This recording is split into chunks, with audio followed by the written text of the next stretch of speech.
dear students, welcome back to our English class. ഇന്ന് നമ്മൾ discuss ചെയ്യാൻ പോകുന്ന ചാപ്റ്റർ നമ്മുടെ ഫസ്റ്റ് പാർട്ട് ഇംഗ്ലീഷ് ടെക്സ്റ്റ് ബുക്കിന്റെ ലാസ്റ്റ് ചാപ്റ്റർ ആണ്. ഓക്കെ, അപ്പൊ ലാസ്റ്റ് ചാപ്റ്റർ എല്ലാവരും അടുത്ത് ഓപ്പൺ ചെയ്ത് നോക്കിക്കേ. ചാപ്റ്റർ 9 ആവും അല്ലേ? So what is the name of the chapter? The danger of a single story. ഈ ടൈറ്റിൽ കേൾക്കുമ്പോൾ നിങ്ങൾക്ക് എന്താണ് ഈ ചാപ്റ്ററിനെ കുറിച്ച് തോന്നുന്നത്? കുറച്ച് ഡിഫറെന്റ് ആണ് ഈ chapter. The danger of a single story. അപ്പൊ ഫസ്റ്റ് നമ്മൾ കേൾക്കുമ്പോൾ ഏതെങ്കിലും ഒരു സ്റ്റോറി കൊണ്ടുണ്ടായ ഒരു ഡേഞ്ചർ എന്ന് വേണമെങ്കിൽ നമുക്കൊന്ന് ചിന്തിക്കാം അല്ലെ? അത് തെറ്റാണെന്ന് നമുക്ക് പറയാൻ പറ്റില്ല കേട്ടോ. നിങ്ങൾ അങ്ങനെ വിചാരിച്ചിട്ടുണ്ടെങ്കിൽ അതൊരു പരിധി വരെ ശരിയാണ്. അപ്പൊ എന്താണ് danger of a single story എന്ന് നമ്മൾ ഡിസ്കസ് ചെയ്യുന്നതിന് മുമ്പ് നമുക്ക് ഒന്നിനായിട്ട് മറ്റു കാര്യങ്ങളൊക്കെ ഒന്ന് ആലോചിച്ച് നോക്കാം. ഓക്കെ, നമ്മൾ എങ്ങനെയാണ് നമുക്ക് അറിയില്ലാത്ത, നമുക്ക് പരിചിതമല്ലാത്ത ഒരു ആളുകളെയോ ഏതെങ്കിലും ഒരു സ്ഥലത്തെയോ ഒക്കെ നമ്മൾ മനസ്സിലാക്കുന്നത് എങ്ങനെയാണ്? അതെ, തീർച്ചയായിട്ടും നമ്മൾ അതിനെക്കുറിച്ച് എഴുതിയിരിക്കുന്ന കാര്യങ്ങളോ അല്ലെങ്കിൽ എവിടെ നിന്നെങ്കിലും കേട്ടറിഞ്ഞ കാര്യങ്ങളോ ഒക്കെ ആയിരിക്കാം അല്ലേ? ഇപ്പൊ ഫോർ എക്സാമ്പിൾ നമ്മൾ അമേരിക്കയെ കുറിച്ച് ചിന്തിക്കുകയാണെന്ന് വിചാരിക്കുക. നമ്മളെല്ലാവരും അമേരിക്കയിൽ പോയിട്ടുള്ളവരൊന്നും അല്ല, ഉള്ളവരുണ്ടാവാം. എങ്കിലും നമ്മുടെ ഒരു കോൺസെപ്റ്റ് അനുസരിച്ച് നമ്മൾ അമേരിക്ക എന്ന് പറഞ്ഞു കഴിയുമ്പം അമേരിക്ക ഒരു വലിയ സമ്പന്ന രാജ്യമാണ്, വലിയൊരു രാജ്യമാണ്, അവിടെയുള്ളവരെല്ലാം ഭയങ്കര റിച്ച് ആണ്, ഭയങ്കര സ്റ്റൈലിഷ് പോളിഷ്ഡ് ലൈഫാണ്, ഇവിടുത്തെ ലൈഫ് എന്ന് പറഞ്ഞാൽ സൂപ്പറാണ്, അമേരിക്കയിൽ പോയ ലൈഫ് സെറ്റ് ആവും എന്നൊക്കെ വിചാരിക്കുന്ന ഒരു മെജോറിറ്റി ഓഫ് ആളുകളാണ് അവിടെ ഉള്ളത് അല്ലെ? നമ്മളും അങ്ങനെയാണ് അമേരിക്കയെ കുറിച്ച് മനസ്സിലാക്കുന്നത്.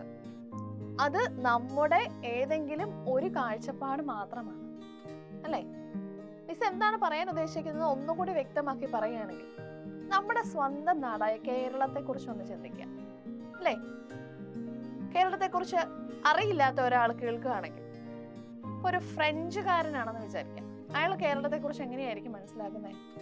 ആ കുറെ ട്രഡീഷണൽ ആയിട്ടുള്ള ടെമ്പിൾസ്, കുറെ tourist places, beautiful landscapes, back waters, ഇങ്ങനെയെല്ലാം ഉള്ള ഒരു നല്ല സ്റ്റേറ്റ് ആണ് അല്ലെങ്കിൽ ഒരു നല്ല ഏരിയ ആണ് കേരളം എന്ന് പറയുന്നതെന്ന് അയാൾ മനസ്സിലാക്കും അല്ലെ? അതെന്താണ് കേരളത്തെ കുറിച്ച് മനസ്സിലാക്കുന്നതിന്റെ ഒരു പോസിറ്റീവ് സൈഡാണ്. ഓക്കെ, ഇനി നമുക്കതല്ലാതെ ഈ ഇടയായി നമ്മൾ പത്രങ്ങളിൽ വായിക്കുന്ന കേൾക്കുന്ന കുറെ കാര്യങ്ങളൊക്കെ ഒന്ന് ആലോചിച്ച് നോക്കിയേ. അവിടെ ഇവിടെയായിട്ട് കുറെ അധികം കൊലപാതകങ്ങൾ നടക്കുന്നു, കുട്ടികളെ കാണാതാകുന്നു, കുട്ടികളെ ഉപദ്രവിക്കുന്നു അല്ലെ? അങ്ങനെയുള്ള കുറെ കാര്യങ്ങൾ മാത്രമാണ് ചിന്തിക്കുന്നതെന്ന് വിചാരിക്കുക. കേരളത്തിലേക്ക്, ഇവിടെ കലാമണ്ഡലത്തിലേക്ക് പഠിക്കാൻ എത്തുന്ന ഒരു കുട്ടി അല്ലെങ്കിൽ അവിടേക്ക് പഠിക്കാൻ ആഗ്രഹിക്കുന്ന ഒരാള് കേരളം എന്ന് ടൈപ്പ് ചെയ്ത് കഴിഞ്ഞ് കഴിയുമ്പം ഇങ്ങനെയുള്ള നെഗറ്റീവ് ന്യൂസസ് ആണ് ആദ്യം കാണുക, അറിയുകയും ചെയ്തതെങ്കിൽ എന്തായിരിക്കും? വളരെ മോശപ്പെട്ട ഒരു സ്ഥലമാണ്, അവിടേക്ക് പോകാനേ കൊള്ളില്ല എന്നാണ് നമ്മൾ ചിന്തിക്കുക അല്ലെ? അപ്പൊ നമ്മള് എങ്ങനെയാണ് ഒരു സ്ഥലത്തെ ഓരോ ആളുകളെയൊക്കെ മനസ്സിലാക്കുന്നത്? നമുക്ക് കിട്ടുന്ന കുറച്ചധികം കാര്യങ്ങൾ അല്ലെങ്കിൽ നമ്മൾ മനസ്സിലാക്കി പോകുന്ന കുറച്ചധികം കാര്യങ്ങളെ ബേസ് ചെയ്ത് മാത്രമാണ് നമ്മൾ ഓരോന്നിനെ കുറിച്ചുള്ള കുറെ അസംപ്ഷൻസ് ഉണ്ടാക്കിയെടുക്കുന്നത്. ഓക്കെ, അതാണ് the danger of a single story എന്ന ചാപ്റ്ററിലൂടെ നമ്മുടെ ഓഥറിനെയൊക്കെ പരിചയപ്പെടും. ഓഥർ പറയാൻ ആഗ്രഹിക്കുന്ന കാര്യം എന്താണ്? ഏതെങ്കിലും ഒരു പോയിന്റ് ഓഫ് വ്യൂ കൊണ്ട് അല്ലെങ്കിൽ ഒരു പെർസ്പെക്റ്റീവ് കൊണ്ട് ഒരു വശം മാത്രം മനസ്സിലാക്കി കാര്യങ്ങളെ കുറിച്ച് നമ്മൾ ഒരു കൺക്ലൂഷനിൽ എത്തുന്നത്, അത് മേ ബി ഒരു ഡേഞ്ചർ ആയിട്ട് മാറാം, ഒരു തെറ്റായ നിഗമനത്തിലേക്ക് നമ്മളെ എത്തിക്കാം. അതാണ് the danger of a single story എന്ന് പറയുന്ന ചാപ്റ്ററിൽ നമ്മൾ പഠിക്കാൻ പോകുന്നത്. ഓക്കെ, അപ്പൊ ഇത് എഴുതിയിരിക്കുന്നത് ഒരു നൈജീരിയൻ റൈറ്റർ ആണ്. ഓക്കെ, നൈജീരിയൻ റൈറ്റർ എന്ന് പറയുമ്പോൾ ഇതാണ് നമ്മുടെ ഓഥർ, ചിമമൻഡ നെച്ചോഗി അഡിച്ചി. നമ്മൾ ഒറ്റ വാക്കിൽ പറയുന്ന അഡിച്ചി എന്നാണ് നമ്മൾ പറയുക. ഒരു വിമൻ റൈറ്റർ ആണ്, സ്ത്രീയാണ്. ഇവരുടെ റൈറ്റിംഗ് നൈജീരിയൻ റൈറ്റർ ആണ്. അപ്പം നൈജീരിയ എന്ന് കേൾക്കുമ്പോൾ തന്നെ നമ്മൾ എന്ത് വിചാരിക്കും? നൈജീരിയ എവിടെയുള്ള സ്ഥലമാണ്? ആഫ്രിക്കയാണ് അല്ലെ? ഓക്കെ, അപ്പൊ ഒരു ആഫ്രിക്കൻ റൈറ്റർ ആണ് നമ്മുടെ റൈറ്റർ. ആഫ്രിക്ക എന്ന് കേൾക്കുമ്പോൾ തന്നെ നമ്മുടെ മനസ്സിലേക്ക് എന്താ വരുന്നേ? ആ പട്ടിണി, ദാരിദ്ര്യം, അത്ര റിച്ച് ഒന്നും അല്ലാത്ത ഒരു കൺട്രിയാണ്. ആഫ്രിക്കയിൽ പോയി നമുക്ക് ജോലി മേടിക്കാം എന്ന് പറയുന്ന ആരും ഒന്നും ഉണ്ടാവില്ല. ഉണ്ടെങ്കിൽ തന്നെ വളരെ കുറച്ച് ആളുകൾ മാത്രമായിരിക്കും. അതേസമയം എന്താണ്, UK പോകാം, കാനഡയ്ക്ക് പോകാം, ന്യൂസിലാൻഡിൽ പോകാം എന്നൊക്കെ പറയുന്ന ഒത്തിരി ആളുകൾ ഇന്നുണ്ട് അല്ലേ? എന്തുകൊണ്ടാണ് മറ്റാരും ആഫ്രിക്കയിലേക്ക് പോകാം, അവിടെ പോയി ജോലി ചെയ്യാം എന്ന് പറയാത്തത്? Because we have a negative perspective about Africa. ആഫ്രിക്കയെ കുറിച്ച് നമുക്കുള്ളത് ഒരു പോസിറ്റീവ് വൈബ്രന്റ് ഐഡിയ അല്ല, അതിൽ ഉപരിയായിട്ടൊരു നെഗറ്റീവ് ഐഡിയ ആണ് നമുക്കുള്ളത്. ആഫ്രിക്കയിൽ പോയി നമുക്ക് ഇഷ്ടംപോലെ കാശ് സമ്പാദിക്കാമെന്ന് ചിന്തിക്കുന്ന ആരുമില്ല. അതുകൊണ്ടാണ് ആളുകൾ ആഫ്രിക്കയിലേക്ക് പോവാത്തത്. ഓക്കെ, അപ്പൊ ഇതൊരു ആഫ്രിക്കൻ റൈറ്റർ എഴുതിയിരിക്കുന്ന കാര്യമാണ്, ഒരു സ്പീച്ച് പോലെ നമുക്ക് വേണമെങ്കിൽ പറയാം. ഓക്കെ, അപ്പൊ ഈ ചാപ്റ്ററിനകത്ത് നമുക്ക് പഠിക്കാനുള്ളത് എന്താണ് എന്ന് അതിലേക്ക് പോകുന്നതിന് മുമ്പായിട്ട് നമ്മുടെ ഓഥറിനെ ഒന്ന് നമുക്ക് ഡിസ്ക്രിപ്റ്റീവ് ആയിട്ട് വായിക്കാം. Adichie, born September 15th, 1977, is a Nigerian novelist, non-fiction writer and short story writer. She is regarded as the most prominent among young Anglophone authors in the African literature. Her works include Purple Hibiscus, Half of a Yellow Sun, and Americana. അപ്പോൾ ഇത്രയാണ് അഡിച്ചിയെ കുറിച്ച് ഏറ്റവും ഷോർട്ടായിട്ട് നമുക്ക് മനസ്സിലാക്കാനുള്ളത്. Okay, അപ്പോൾ ഇനി നമ്മൾ കൂടുതലായിട്ട് മനസ്സിലാക്കാൻ പോകുന്നത് ഈ ചാപ്റ്റർ വായിക്കുമ്പോഴാണ്. ഓക്കെ അല്ലേ? അപ്പൊ നമുക്ക് നമ്മുടെ ചാപ്റ്ററിലേക്ക് പോകാം. Students, you can take page number 95.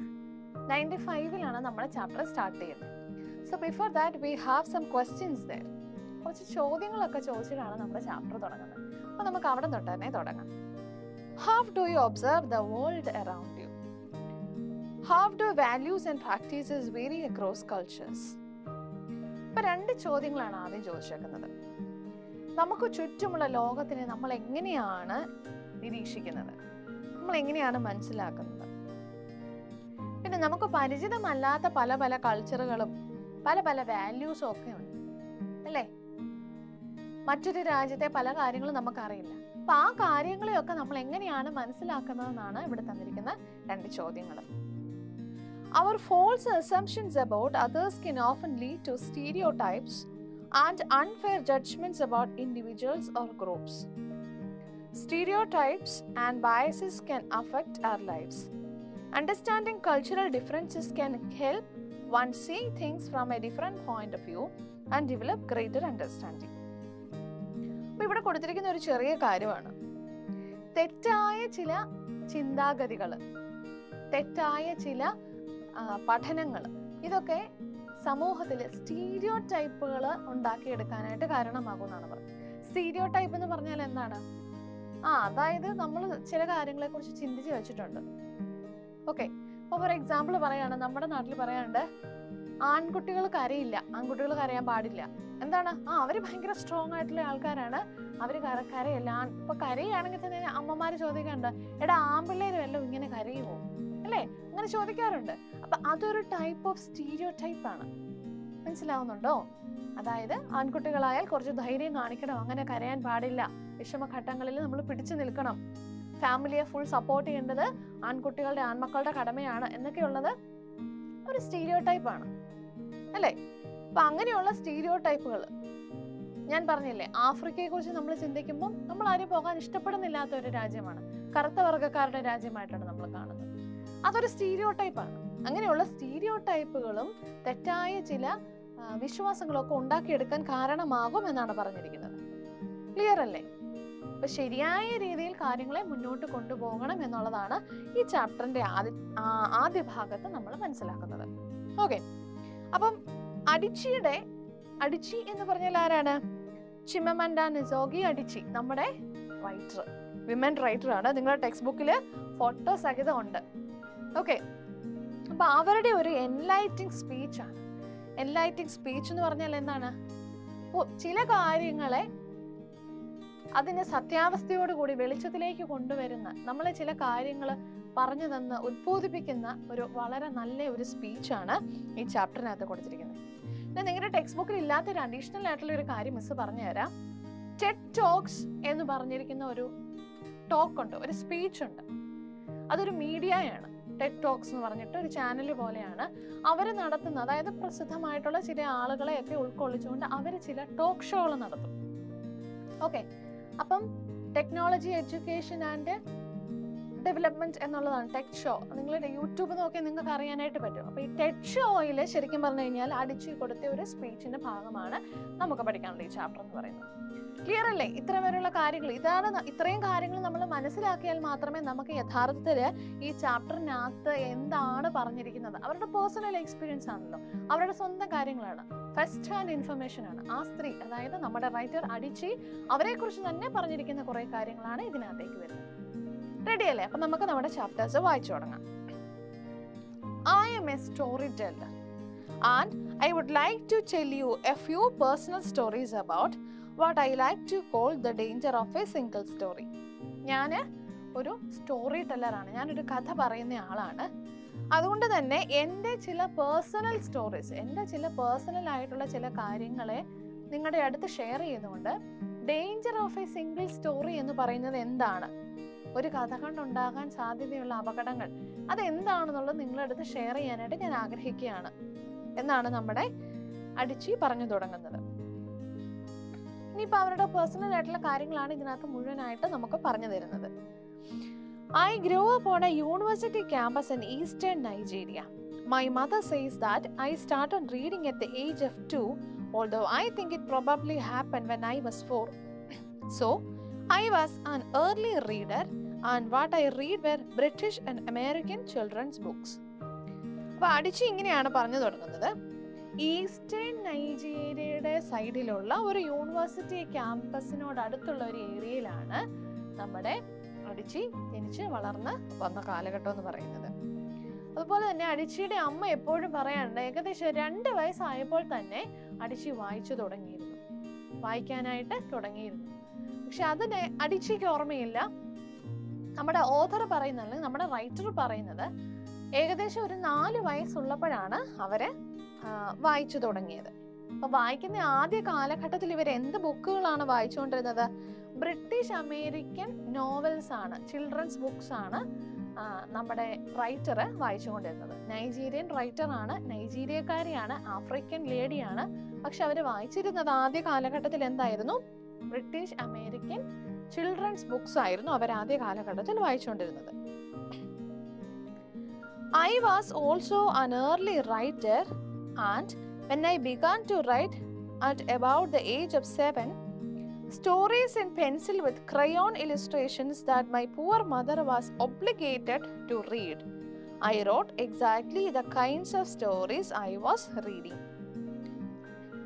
അപ്പം ഈ ആദ്യ കാലഘട്ടത്തിൽ, നേരത്തെ തന്നെ 2 അല്ലെങ്കിൽ 4 വയസ്സ് കാലഘട്ടത്തിൽ വായിക്കാൻ തുടങ്ങിയ അടിച്ചി പറയാണ്, അതുപോലെ തന്നെ ഒരു ഏർലി റൈറ്റർ കൂടിയായിരുന്നു. വളരെ ചെറുപ്പത്തിൽ തന്നെ പല കാര്യങ്ങളും എഴുതി തുടങ്ങും. അതായത് എഴുതുക എന്ന് പറഞ്ഞാൽ എന്താണ്? ആ കഥകളൊക്കെ എഴുതുന്ന ഒരു സ്വഭാവം, ഒരു ശീലം നമ്മുടെ റൈറ്റർക്ക് ഉണ്ടായിരുന്നു. ഏകദേശം ഒരു 7 ഇയേഴ്സ്, 7 വയസ്സൊക്കെ ആകുന്ന കാലഘട്ടത്തിൽ തന്നെ പെൻസിൽ ക്രയോൺസ് ഒക്കെ യൂസ് ചെയ്ത് ചെറിയ ചെറിയ പടങ്ങളൊക്കെ വരച്ചുകൊണ്ട് എന്തെങ്കിലുമൊക്കെ ചെറിയ ചെറിയ റൈറ്റിങ്സ്, സ്റ്റോറീസ് ഡെവലപ്പ് ചെയ്ത് എഴുതി കൊണ്ടുപോകാറുണ്ട്. പക്ഷെ ഇതെല്ലാം പാവം ആരാ സഹിച്ചുകൊണ്ടിരുന്നത്? അടിച്ചിയുടെ മദർ, അടിച്ചിയുടെ അമ്മയായിരുന്നു എല്ലാം വായിച്ച് മനസ്സിലാക്കാനായിട്ട് കഷ്ടപ്പെട്ടുകൊണ്ടിരുന്ന ആള്. ഓക്കെ, അവളുടെ ഏർലി റൈറ്റിങ്സ് എല്ലാം സഹിച്ചുകൊണ്ടിരുന്ന ആരായിരുന്നു? അവളുടെ അമ്മയായിരുന്നു. എങ്ങനെയുള്ള സ്റ്റോറീസ് എഴുതിയിരുന്നത്? The kind of which she was reading. അവൾ എന്ത് ടൈപ്പ് സ്റ്റോറീസ് ആണ് വായിച്ചുകൊണ്ടിരുന്നത്? അതായത് ബ്രിട്ടീഷ് അമേരിക്കൻ നോവൽസിലാണ് വായിച്ചുകൊണ്ടിരുന്നതെന്ന് പറഞ്ഞു. അപ്പൊ അതേ ടൈപ്പ് വരുന്ന സ്റ്റോറീസ് ആണ് ഇവള് എഴുതി പോയിക്കൊണ്ടിരുന്നത്. All my characters were white and blue ഐഡ്.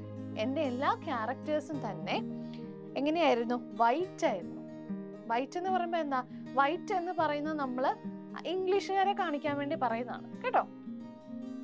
ഇംഗ്ലീഷുകാരെ കാണിക്കാൻ വേണ്ടി വൈറ്റും, ബ്ലാക്ക് എന്ന് നമ്മൾ ആഫ്രിക്കക്കാരെ, അങ്ങനെയാണ് ബ്ലാക്സും വൈറ്റ്സും എന്നാണ് പറയുന്നത്. ഇവിടെ വൈറ്റ് ക്യാരക്ടേഴ്സ് ആയിരുന്നു. അതായത് ഏതെങ്കിലുമൊക്കെ സായിപ്പന്മാരൊക്കെ ആയിരുന്നു നമ്മുടെ അടിച്ചിയുടെ കഥകളിലെ നായകനും നായികയും ഒക്കെ ആയിരുന്നു. And they were blue eye. നീല കണ്ണുകളുള്ള വെളുത്ത സുന്ദരനും സുന്ദരികാരും ആയിട്ടുള്ളവരൊക്കെ ആയിരുന്നു അതിലെ കഥാപാത്രങ്ങൾ. അത് എന്താ കാണിക്കുന്നേ? ഈ ബ്ലൂ ഐസ് എന്ന് പറയുന്നത് ഒരു സൗന്ദര്യത്തിന്റെ ലക്ഷണമായിട്ടാണ് കാണിക്കുന്നത്. സൗന്ദര്യം കൂടുതലുള്ളവർക്കാണ് നീലക്കണ്ണുകൾ ഉള്ളത് എന്നാണ് പറയുന്നത്. അങ്ങനെ നീലക്കണ്ണുകളുള്ള സുന്ദരന്മാരുമായ കഥാപാത്രങ്ങളുള്ള കുറെ സ്റ്റോറീസ് ആയിരുന്നു നൈജീരിയക്കാരായ അടിച്ചി അവൾ എഴുതിയ കാലഘട്ടങ്ങളിൽ അവൾക്കുണ്ടായിരുന്നത്. അല്ലെ? ഇത് എന്തുകൊണ്ടായിരിക്കും അങ്ങനെ വന്നത്? അത് അതിന്റെ മുകളിൽ പറഞ്ഞിട്ടുണ്ട്. അവള് വായിച്ച് അവൾക്ക് പരിചിതമായിട്ടുള്ള കഥകളും കഥാപാത്രങ്ങളും സംഭവങ്ങളും ഒക്കെ എങ്ങനെയായിരുന്നു?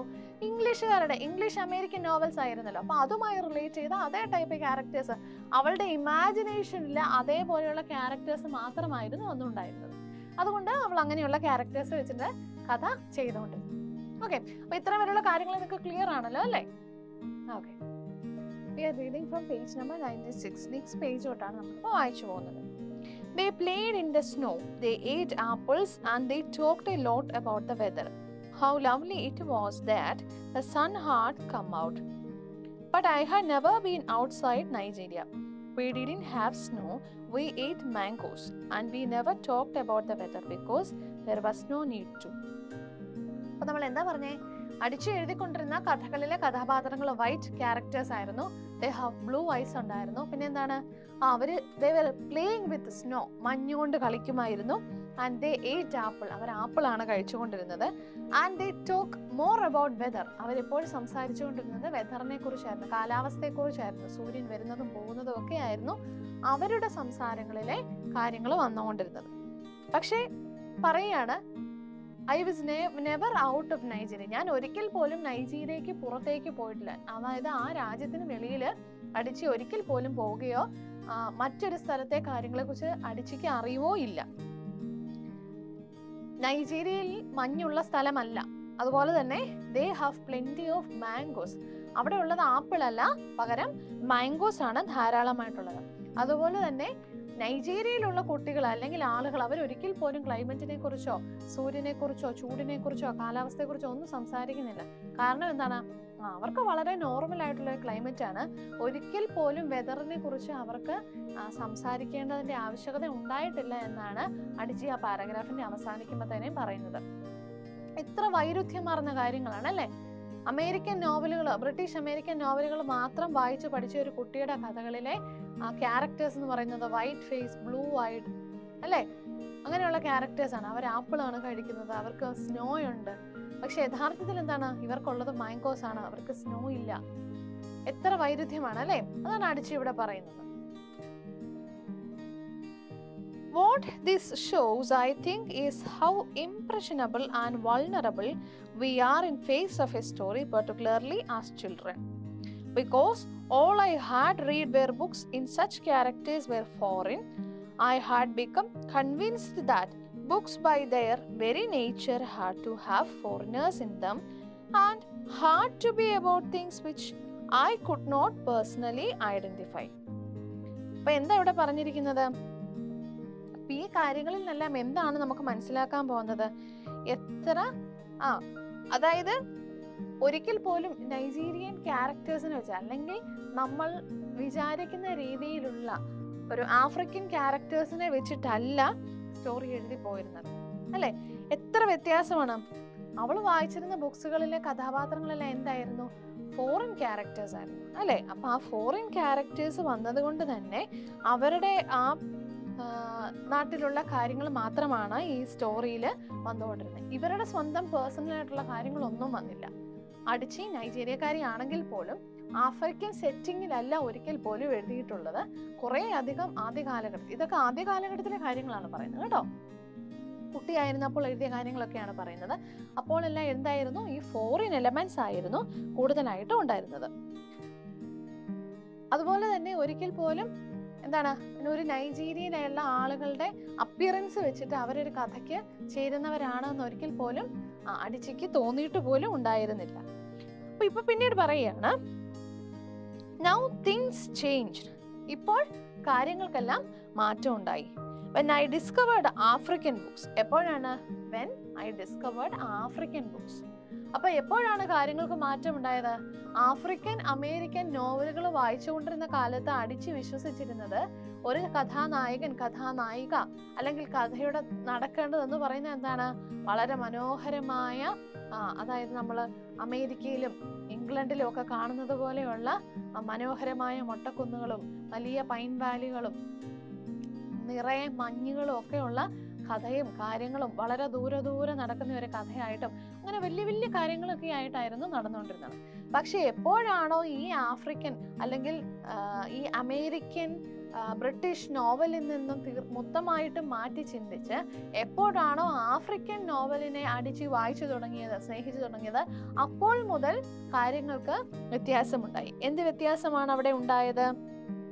There weren't many of them available and they weren't quite as easy as to find as the foreign books. അപ്പൊ ധാരാളമായ ആഫ്രിക്കൻ റൈറ്റിംഗ്സ് ഉണ്ടായിരുന്നില്ല, ഉള്ളത് തന്നെ കണ്ടെത്താനായിട്ട് അത്ര എളുപ്പവുമായിരുന്നില്ല, കുറച്ച് ബുദ്ധിമുട്ട് ഉണ്ടായിരുന്നു ആഫ്രിക്കൻ ലിറ്ററേച്ചറുകൾ കണ്ടെത്തുന്നതിന്. But when I read Chinua Achebe and Kamara Lay, read Chinua Achebe എന്ന് പറഞ്ഞാൽ എന്താണ്? ചിനുവ അച്ചേബെ എന്ന് പറയുന്നത് ഇതുപോലെ തന്നെ ഒരു ആഫ്രിക്കൻ റൈറ്റർ ആണ്, വളരെ ഫേമസ് ആയിട്ടുള്ള ഒരു റൈറ്റർ ആണ് ചിനുവ അച്ചേബെ. അപ്പൊ അദ്ദേഹത്തിന്റെ കഥകള്, നോവൽസ്, അദ്ദേഹത്തിന്റെ റൈറ്റിംഗ്സ് എന്താണോ അത് വായിച്ചു തുടങ്ങിയതിന് ശേഷം അപ്പോൾ മുതലാണ് എനിക്ക് മാറ്റങ്ങൾ ഉണ്ടായത്. എങ്ങനെയാണ്? ഐ റിയലൈസ്ഡ് ദാറ്റ്, ഞാൻ മനസ്സിലാക്കി. ഞാൻ എന്താണ് റിയലൈസ് ചെയ്യാന്ന് പറഞ്ഞാൽ ഞാൻ തിരിച്ചറിയുകയാണ്. എനിക്ക് ചില തിരിച്ചറിവുകൾ ഉണ്ടായി. എന്തായിരുന്നു അടിച്ചിക്കുണ്ടായ തിരിച്ചറിവ്? People like me, girls with skin the color of chocolate, whose kinky hair could not form ponytails. അപ്പൊ എന്താണ് ഇവിടെ പറഞ്ഞിരിക്കുന്നത് നോക്കിക്കേ. പീപ്പിൾ ലൈക്ക് മീ, എന്നെ പോലെയുള്ള ആളുകൾ, അതായത് ചോക്ലേറ്റ് കളർ സ്കിന്നുള്ള പെൺകുട്ടികൾ. എന്തുകൊണ്ടാണ് അടിച്ചയോടെ ബ്ലാക്ക് എന്ന് പറയാത്തത്? ഇതൊരു പോസിറ്റീവ് സൈനാണ്. അതായത് ചോക്ലേറ്റ് ആളുകൾ ഇഷ്ടപ്പെടുന്ന ഒരു കാര്യമാണ് അല്ലെ. അപ്പൊ ചോക്ലേറ്റ് കളറിന്റെ നിറമുള്ള പെൺകുട്ടിയാണ് ഞാൻ, ചോക്ലേറ്റ് പോലെയുള്ള ഒരു പെൺകുട്ടിയാണ് ഞാൻ. ചോക്ലേറ്റ് എന്താണ്? ഡാർക്ക് ചോക്ലേറ്റ് ഒക്കെ ഇച്ചിരി നല്ല ഡാർക്ക് കളറാണ് അല്ലെ. അതാണ് ഇവിടെ ഉദ്ദേശിക്കുന്നത്. അവരുടെ സ്കിൻ കളറാണ് ചോക്ലേറ്റ് കളർ. ചോക്ലേറ്റ് പോലെയുള്ള കുട്ടി എന്ന് ഉദ്ദേശിക്കുന്നതാണ് ഒരു സ്കിൻ കളറാണ്, സ്കിൻ ടോൺ ആണ് ഇവിടെ നമ്മൾ പറയുന്നത്. പിന്നെ ആഫ്രിക്കൻസിന്റെ ഹെയർ എങ്ങനെയാണ്? ഒരിക്കൽ പോലും അമേരിക്കക്കാരെ പോലെ നല്ല സ്മൂത്ത് ആയിട്ടുള്ള നല്ല ലോങ് സിൽക്കി ഹെയർ അല്ല അവർക്കുള്ളത്. അവർക്കുള്ളത് കിങ്കി ഹെയർസ് ആണ്. കിങ്കി ഹെയർസ് എന്ന് പറഞ്ഞാൽ എന്താണ്? ഇങ്ങനെ ചുരുണ്ട് പിരിപിരാന്നിരിക്കുന്ന മുടികളല്ലേ നമ്മൾ കണ്ടിട്ടുണ്ടല്ലേ? നൈജീരിയ ആഫ്രിക്കക്കാരുടെ മുടി അല്ലേ, കുരുവിക്കൂട് പോലെ ഇരിക്കുന്ന മുടികളൊക്കെ നമ്മൾ കൂട്ടുകാരെ കളിയാക്കാറ് പോലും ഉണ്ട് അല്ലേ. അപ്പൊ അങ്ങനെയുള്ള മുടിക്കാണ് നമ്മൾ കിങ്കി ഹെയർ എന്ന് പറയുന്നത്. അപ്പം എന്താണ്? സ്കിൻ, ചോക്ലേറ്റിന്റെ സ്കിൻ കളർ ഉള്ള കിങ്കി ഹെയർ ഉള്ള മുടികൾ കൊണ്ട് ഒരിക്കലും പോണി ടെയിൽസ് കെട്ടാൻ സാധിക്കില്ല എന്ന് പഠിച്ചത് എങ്ങനെയാണ്? ചിനുവ അച്ചേബയുടെ നോവൽസ് വായിച്ച സമയത്താണ്. ആൻഡ് അങ്ങനെയുള്ള ക്യാരക്ടേഴ്സ് അല്ല ആഫ്രിക്കൻ റൈറ്റിംഗ്സിൽ വരുന്നത് എന്നും നമ്മുടെ അടിച്ചി അവിടെ നിന്നാണ് പഠിച്ചതും മനസ്സിലാക്കിയതും അല്ലെ. അപ്പൊ അതുവരെ നിലനിന്നിരുന്ന കുറെ സ്റ്റീരിയോ ടൈപ്സ് എന്ന് വേണം നമുക്ക് ചിന്തിക്കാനായിട്ട്. അതുവരെ ഉണ്ടായിരുന്ന കുറെ സ്റ്റീരിയോ ടൈപ്പുകളെ മാറ്റി ചിന്തിച്ച് പുതിയ കാര്യങ്ങൾ എപ്പോഴാണോ മനസ്സിലാക്കിയത് അപ്പോൾ മുതലാണ് കാര്യങ്ങൾക്ക് മാറ്റങ്ങൾ വന്നു തുടങ്ങിയത്.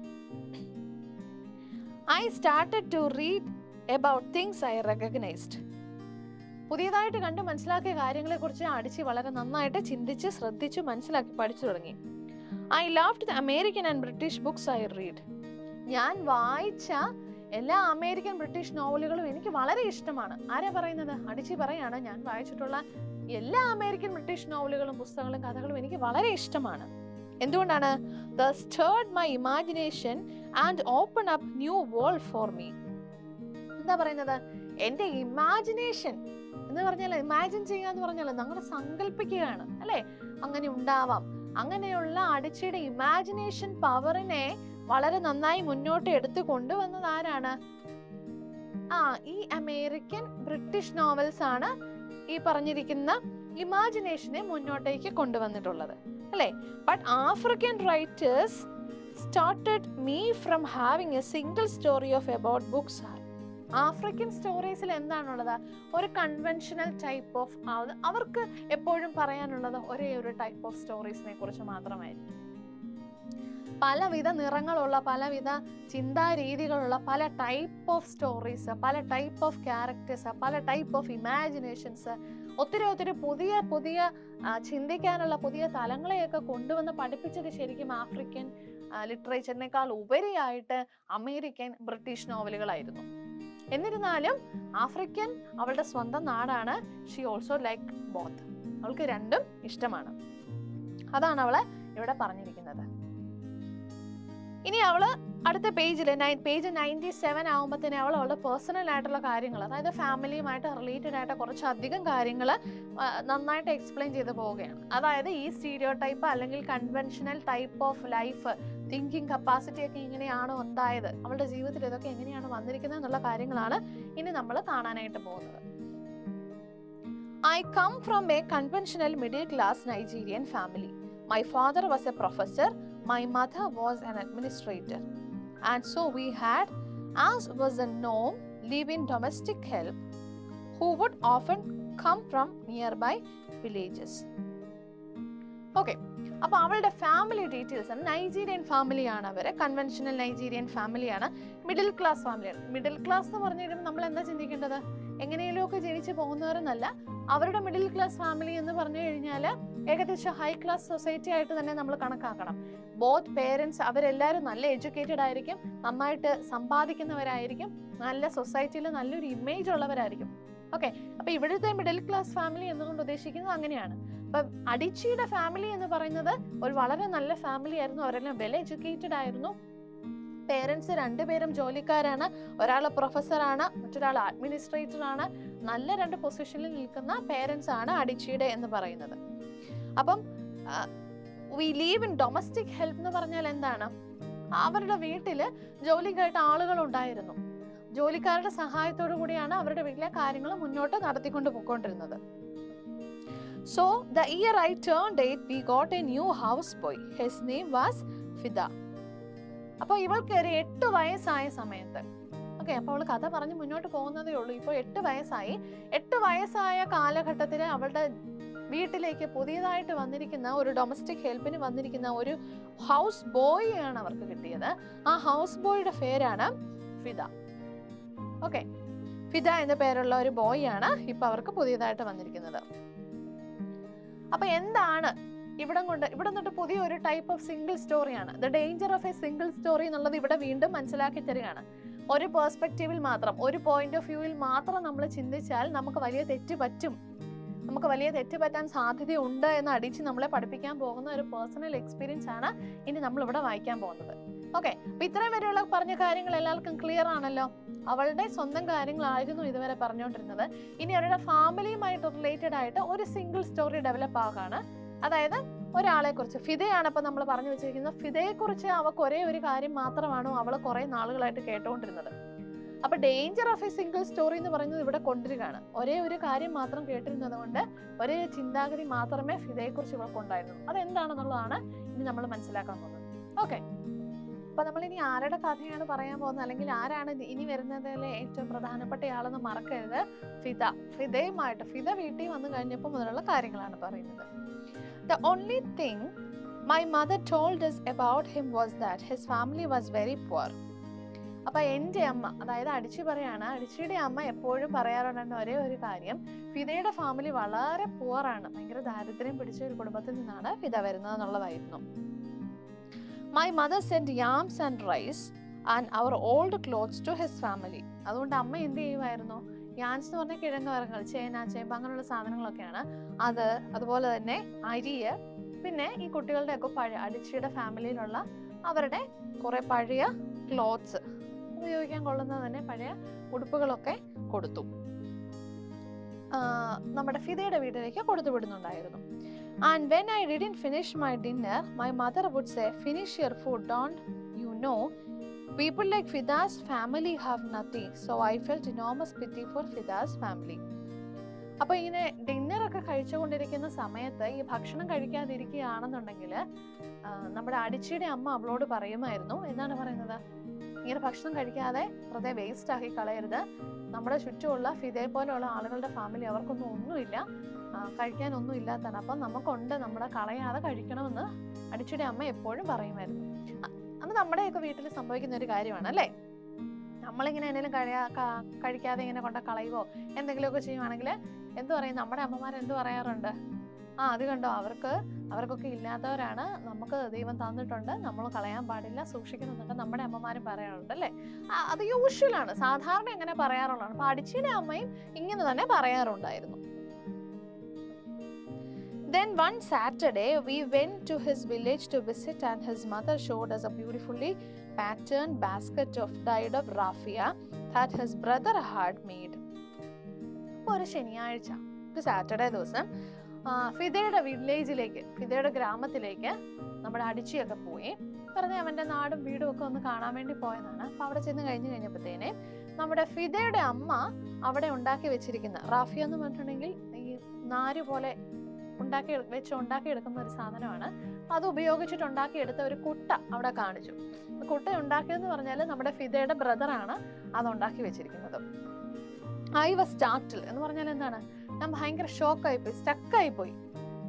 അടിച്ച് ഭയങ്കര സ്റ്റക്കായിപ്പോയി. എന്തുകൊണ്ടായിരിക്കാം? It had not awkward to me that anybody in his family could actually make something. അതായത് അടിച്ച് ഒരിക്കൽ പോലും വിചാരിച്ചിരുന്നില്ല ഫിദയുടെ ഫാമിലിയിൽ നിന്ന് ഒരാൾക്ക് ഇതുപോലെ എന്തെങ്കിലും ഒരു സാധനം.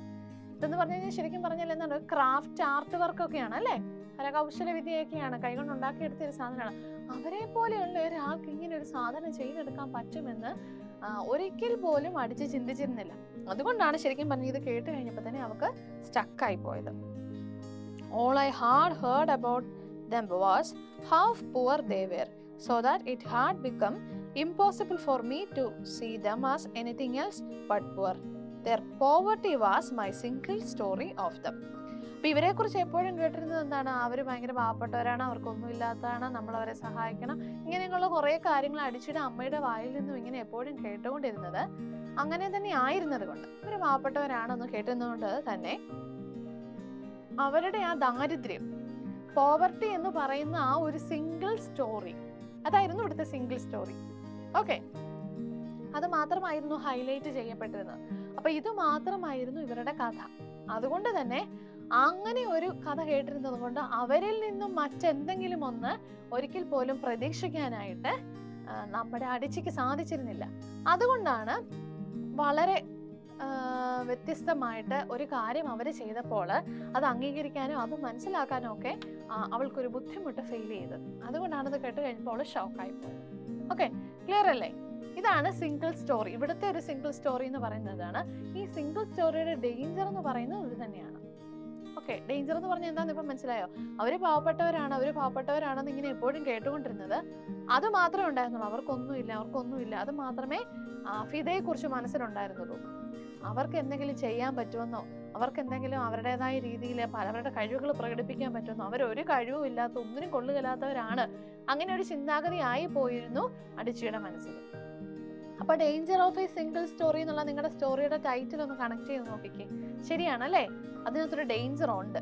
ഒരു സിംഗിൾ സ്റ്റോറി, ഒരാളെ കുറിച്ച് നമ്മൾ ഒറ്റ കാര്യം മാത്രം ചിന്തിച്ച് ഡെവലപ്പ് ചെയ്ത് മുന്നോട്ട് പോയാൽ അതിലൊരു അപകടം ഉണ്ട്. ശരിയാണല്ലേ? ഓക്കെ, ഇനി നമ്മൾ ഇതിന്റെ ബാക്കിയായിട്ട് കാണാൻ പോകുന്നത് കുറെ വർഷങ്ങൾക്ക് ശേഷമുള്ള കാര്യങ്ങളാണ്. ഓക്കെ, 8 വയസ്സായപ്പോൾ സംഭവിച്ച കാര്യം ഇപ്പൊ നമ്മൾ പറഞ്ഞു നിർത്തി. ഇനി കുറെ വർഷങ്ങൾക്ക് ശേഷം ഇതുപോലെ തന്നെ മറ്റു പല കാര്യങ്ങളും അടിച്ചിയുടെ ജീവിതത്തിൽ സംഭവിച്ചിട്ടുണ്ട്. അപ്പൊ അതിലൊരു കാര്യമാണ്, എന്താണെന്ന് നമുക്ക് നോക്കാം. Years later I thought about this എന്ന് പറഞ്ഞാൽ എന്താണ്? ഫിദയെ കുറിച്ച് വീണ്ടും വർഷങ്ങൾക്ക് ശേഷം പിന്നീട് ഫിദയെ കുറിച്ച് ഓർത്തതെന്ന് പറഞ്ഞാൽ എപ്പോഴാണ്? When I left Nigeria to go to a university in the United States, I was 19. My American roommate was shocked by me. She asked where I had learned to speak English so well and was confused when I said that Nigeria happened to have English as its official language. She asked if she could listen to what she called my tribal music and was consequently very disappointed when I produced my tape of Mariah Carey. അപ്പൊ എന്താണ്, കുറെ വർഷങ്ങൾക്ക് ശേഷം ഏകദേശം ഒരു 19 വയസ്സ് ഉണ്ടായിരുന്ന കാലഘട്ടത്തില് നൈജീരിയയിൽ നിന്നും അടിച്ച് പഠിക്കാനായിട്ട് അമേരിക്കൻ യൂണിവേഴ്സിറ്റി പോയാണ് പഠിച്ചത്. അപ്പൊ അവിടെ പഠിക്കാനായിട്ട് പോയി കഴിഞ്ഞപ്പോഴത്തേനും അവളുടെ ഹോസ്റ്റൽ റൂംമേറ്റ് ആയിട്ടുണ്ടായിരുന്നത് ഒരു അമേരിക്കൻ പെൺകുട്ടിയായിരുന്നു. അപ്പൊ ഈ അമേരിക്കക്കാരി ശരിക്കും പറഞ്ഞു കഴിഞ്ഞാൽ അടിച്ചയെ കണ്ടു കഴിഞ്ഞപ്പോഴത്തേനും ഷോക്കായി. എന്തുകൊണ്ടാണ്? കാണുക എന്ന് പറഞ്ഞു കഴിഞ്ഞാൽ കാഴ്ചക്ക്, രൂപം കൊണ്ട് എന്നുള്ള അർത്ഥത്തിലല്ല, പക്ഷെ അടിച്ച് ഇംഗ്ലീഷ് സംസാരിക്കുന്ന കേട്ടിട്ടാണ് ഈ അമേരിക്കക്കാരിയായിട്ടുള്ള പെൺകുട്ടി ശരിക്കും പറഞ്ഞാൽ ഷോക്കായി പോയത്. കാരണം അവള് ചോദിക്കുന്നുണ്ട്, നൈജീരിയ എന്ന് പറഞ്ഞു കഴിയുമ്പോൾ അമേരിക്കയിൽ നിന്ന് വളർന്നു വന്ന ഒരു പെൺകുട്ടി, അവള് ഒരു നൈജീരിയക്കാരി പെൺകുട്ടിയെ കുറിച്ച് എന്താണ് ചിന്തിക്കുന്നത്? ഒരു ദരിദ്ര രാജ്യമാണ്, അവർക്കൊന്നും ഉണ്ടാവില്ല, വലിയ നല്ലൊരു സോഷ്യൽ ബാക്ക്ഗ്രൗണ്ടിൽ നിന്നോ, നല്ലൊരു ഫാമിലി ബാക്ക്ഗ്രൗണ്ടിൽ നിന്നോ, നല്ലൊരു ഹൈ എഡ്യൂക്കേഷനോ, നന്നായിട്ട് ഇംഗ്ലീഷ് സംസാരിക്കുകയോ ഒന്നുമില്ല, എങ്ങനെയൊക്കെയോ എത്തിപ്പെട്ടതാണ് അമേരിക്കക്കാരായ തങ്ങളുടെ അത്രയും അവർക്ക് എത്തില്ല എന്ന് വിചാരിച്ചിരുന്ന പെൺകുട്ടിക്ക് ഒരു ഷോക്കായിരുന്നു അടിച്ചിയുടെ എഡ്യൂക്കേഷണൽ ക്വാളിഫിക്കേഷൻസും അവളുടെ ഫ്ലുവൻ്റ് ആയിട്ട് ഇംഗ്ലീഷ് സംസാരിക്കുന്നതുമെല്ലാം. ഓക്കെ, അപ്പൊ അതാണ് അവളെ കുറെ അധികം കൺഫ്യൂസ്ഡ് ആക്കിയത്. അപ്പൊ അവൾ അത് ചോദിച്ചു കഴിഞ്ഞ് പറഞ്ഞു നൈജീരിയ ഒഫീഷ്യൽ ലാംഗ്വേജ് എന്ന് പറയുന്നത് ഇംഗ്ലീഷാണ്. സോ അതുകൊണ്ട് തന്നെ ഇവർക്ക് ഇംഗ്ലീഷ് സംസാരിക്കുന്നതിന് ബുദ്ധിമുട്ടില്ല. And she is educated too. അവളൊരു മിഡിൽ ക്ലാസ് ഫാമിലി ആയതുകൊണ്ട് തന്നെ പേരൻസ് എഡ്യൂക്കേറ്റഡ് ആയതുകൊണ്ട് തന്നെ it give a good background of English to നമ്മുടെ അടിച്ചിക്ക് നല്ലൊരു ബാക്ക്ഗ്രൗണ്ട് കിട്ടിപ്പോന്നിട്ടുണ്ട്. പിന്നെ അവൾ ചോദിച്ച മറ്റൊരു കാര്യം എന്താണെന്ന് വെച്ച് കഴിഞ്ഞാൽ ഈ അമേരിക്കക്കാരിയായ പെൺകുട്ടി അവളോട് ചോദിച്ചു, അതായത് നൈജീരിയക്കാരുടെ ട്രഡീഷണൽ മ്യൂസിക് ആയിട്ടുള്ള അവരുടെ ഒരു ട്രൈബൽ മ്യൂസിക്, ഒരു പാട്ട്, നാടോടി ഒരു പാട്ട്, അത് കേൾപ്പിക്കാമോ എന്ന് ചോദിച്ചു കഴിഞ്ഞപ്പോൾ ഇവള് പ്ലേ ചെയ്തത് എന്താണ്, അവളുടെ ടേപ്പിൽ നിന്നും അവൾ പ്ലേ ചെയ്തത് മെരിയ കാരിയുടെ ഒരു മ്യൂസിക് ആയിരുന്നു. മെരിയ കാരി എന്ന് പറയുന്നത് ഒരു പോപ്പ് സിംഗറാണ്. ഓക്കെ, അപ്പോൾ പോപ്പ് സിംഗറുടെ പാട്ടാണ് ഇവളുടെ ടേപ്പിൽ നിന്ന് ഇവള് പ്ലേ ചെയ്തത്. അപ്പൊ അവള് ഒരിക്കലും സാറ്റിസ്ഫൈഡ് ആയില്ല. എന്തുകൊണ്ടാണ്? അവള് ചിന്തിച്ചു വെച്ചിരുന്നത് ഏതെങ്കിലും നമ്മളൊക്കെ ഇങ്ങനെ പല ടിവിയിലോ എവിടെയെങ്കിലും ഒക്കെ ഒരുപക്ഷെ നിങ്ങൾ കണ്ടും കേട്ടിട്ടും ഒക്കെ ഉണ്ടാകാം, ഇങ്ങനെ തീയൊക്കെ കത്തിച്ചു വെച്ച് അതിന് ചുറ്റും കൂടിയിരുന്ന് നൃത്തം ചെയ്യുകയും കൈകൊട്ടുകയൊക്കെ ചെയ്യുന്ന ആളുകളെയൊക്കെ കണ്ടിട്ടുണ്ടാകാം. അപ്പൊ ട്രഡീഷണൽ സോങ് എന്നൊക്കെ പറയുമ്പോൾ ആ ഒരു ടൈപ്പ് സോങ് ആയിരുന്നു ഈ അമേരിക്കക്കാരിയായ പെൺകുട്ടി മനസ്സിൽ കണ്ടിരുന്നത്. പക്ഷെ യഥാർത്ഥത്തിൽ എന്താണ് സംഭവിച്ചത്? അങ്ങനെയൊക്കെ സംഭവിക്കുന്നതിന് വിപരീതമായിട്ട് ഒരു പോപ്പ് സിംഗറുടെ മ്യൂസിക് കേട്ട് കഴിഞ്ഞപ്പോഴത്തേനെ അവൾക്കും അത് അംഗീകരിക്കാൻ പറ്റുന്നതായിരുന്നില്ല. ലൈക്ക് ഫിദയോട് എങ്ങനെയാണോ അടിച്ചിക്ക് ഒരു ഷോക്ക് തോന്നിയത്, ഫിദയുടെ ഫാമിലിയോട് തോന്നിയത്, അതേ ടൈപ്പ് ഓഫ് ഒരു എക്സ്പീരിയൻസ് ആയിരുന്നു ഈ അമേരിക്കക്കാരിയായ പെൺകുട്ടിക്ക് നൈജീരിയക്കാരായ അടിച്ചിയോട് ഫീൽ ചെയ്തത്. മനസ്സിലായോ? അത് ആളുകൾ എങ്ങനെയാണോ കാര്യങ്ങളെ മനസ്സിലാക്കുന്നത് അതിനെ ബേസ് ചെയ്താണ്. അതാണ് ഇവിടെ പറയുന്നത്. She had felt sorry for me even before she saw me. Her default position towards me as an American was a kind of patronizing, well-meaning pity. അപ്പം ശരിക്കും പറഞ്ഞു കഴിഞ്ഞാൽ ഒരു നൈജീരിയക്കാരിയായ പെൺകുട്ടിയാണ് ഇവളുടെ കൂട്ടത്തിൽ വരുന്നതെന്ന് അറിഞ്ഞപ്പോൾ തൊട്ട്, കാണുന്നതിന് മുമ്പേ തന്നെ ഈ അമേരിക്കക്കാരിയായ പെൺകുട്ടിക്ക് മനസ്സിലൊരു പാട്രണൈസിങ് ആണ്. പാട്രണൈസിങ് എന്ന് പറഞ്ഞു കഴിഞ്ഞാൽ ശരിക്കും ഒരു കെയറിങ് ആണ്. പക്ഷെ അത് ഇവിടെ യൂസ് ചെയ്തിരിക്കുന്നത് ഒരു നെഗറ്റീവ് സെൻസിലാണ്. അതായത് ആവശ്യമില്ലാത്ത ഒരു പ്രത്യേക കെയറിങ്, ഒന്നും ഇല്ലാത്താണല്ലോ, ദാരിദ്ര്യം പിടിച്ചെടുത്ത് വന്നാണല്ലോ, അങ്ങനെയൊക്കെ നമ്മൾ വളരെ സഹതാപപൂർവ്വം ചിന്തിക്കുമല്ലോ. അതൊരു നല്ല രീതിയിലുള്ള കെയറിങ് അല്ല. അപ്പൊ അതാണ് ഇവിടെ ഉദ്ദേശിച്ചത്. അങ്ങനെ ഒരു ഫീലിംഗ് ആയിരുന്നു അടിച്ചിയുടെ ആദ്യം ഇവർക്ക് ഉണ്ടായിരുന്നത്. My roommate had A single story of Africa. അപ്പൊ റൂംമേറ്റിന് എന്താ സംഭവിച്ചത്? ആഫ്രിക്കയെ കുറിച്ച് ഒരു സിംഗിൾ സ്റ്റോറി അറിയുള്ളൂ. അവിടെയുള്ളവര് ഒന്നിനും കൊള്ളില്ലാത്തവരാണ് എന്നൊരു ചിന്താഗതിയായിരുന്നു. അതിൽ നിന്നും ഉണ്ടായ പ്രോബ്ലം ആയിരുന്നു ഇത്. In this single story, there was no possibility of Africans being similar to her in any way. No possibility of feeling more complex than pity. No possibility of a connection as human equals. അപ്പൊ എന്താ സംഭവിച്ചു?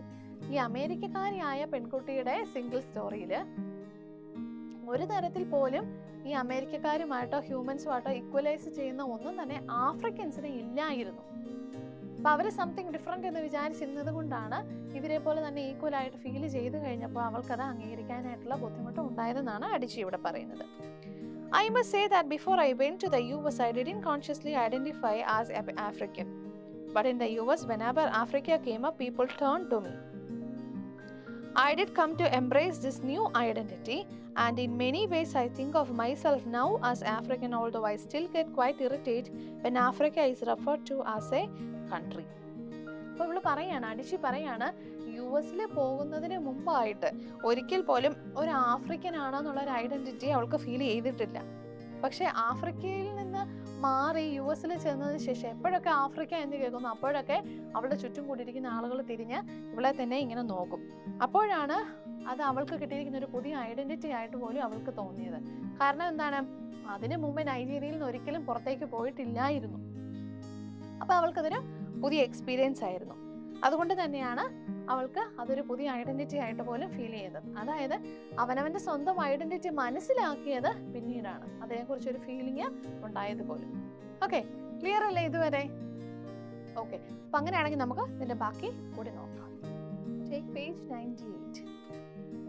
After I had spent some years in the US as an African, I began to understand my roommate's response to me. If I had not grown up in Nigeria, and if all I knew about Africa were from popular images, I too would think that Africa was a place of beautiful landscapes, beautiful animals, and incomprehensible people unable to speak for themselves and waiting to be saved by a kind white foreigner. I would see Africans in the same way that I as a child had seen with us family. അപ്പോൾ ഇവിടെ എന്താ പറയുന്നത്?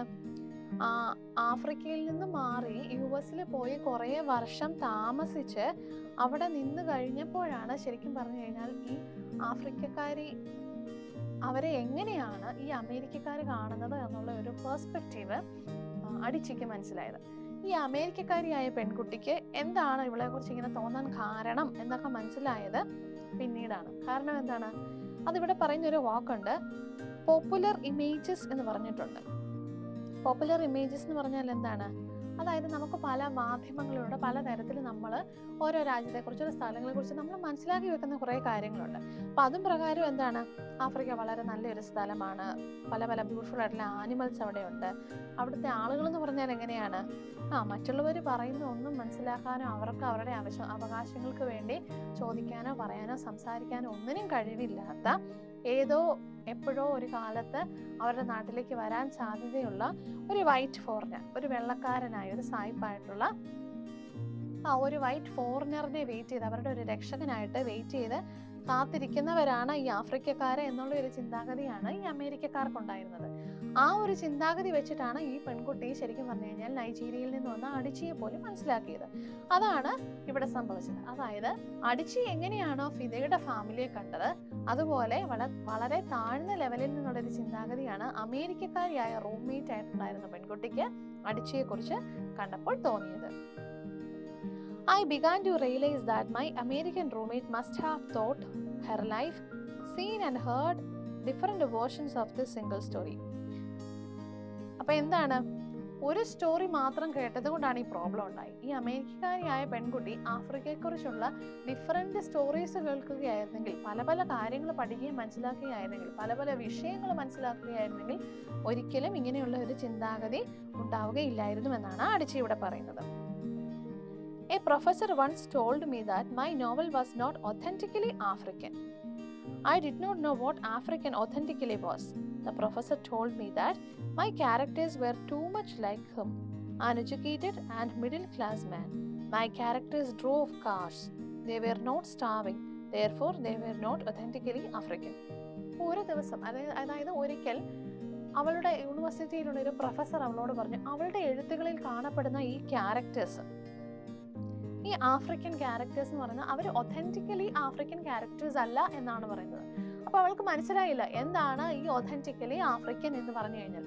അതായത് ഒതന്റിക്കലി African എന്ന് പറയുന്ന ആ ഒരു വാക്കുകൊണ്ട് അദ്ദേഹം ഉദ്ദേശിച്ചത് അവര് ഒരിക്കൽ പോലും വിശന്ന പട്ടിണി കിടക്കുന്നവരായിട്ടോ ദാരിദ്ര്യം അനുഭവിക്കുന്നവരായിട്ടോ കഷ്ടപ്പെടുന്നതായിട്ടോ ഒന്നും ഈ കഥകളില്ല. പക്ഷെ എന്താണ് സംഭവിക്കുന്നത്?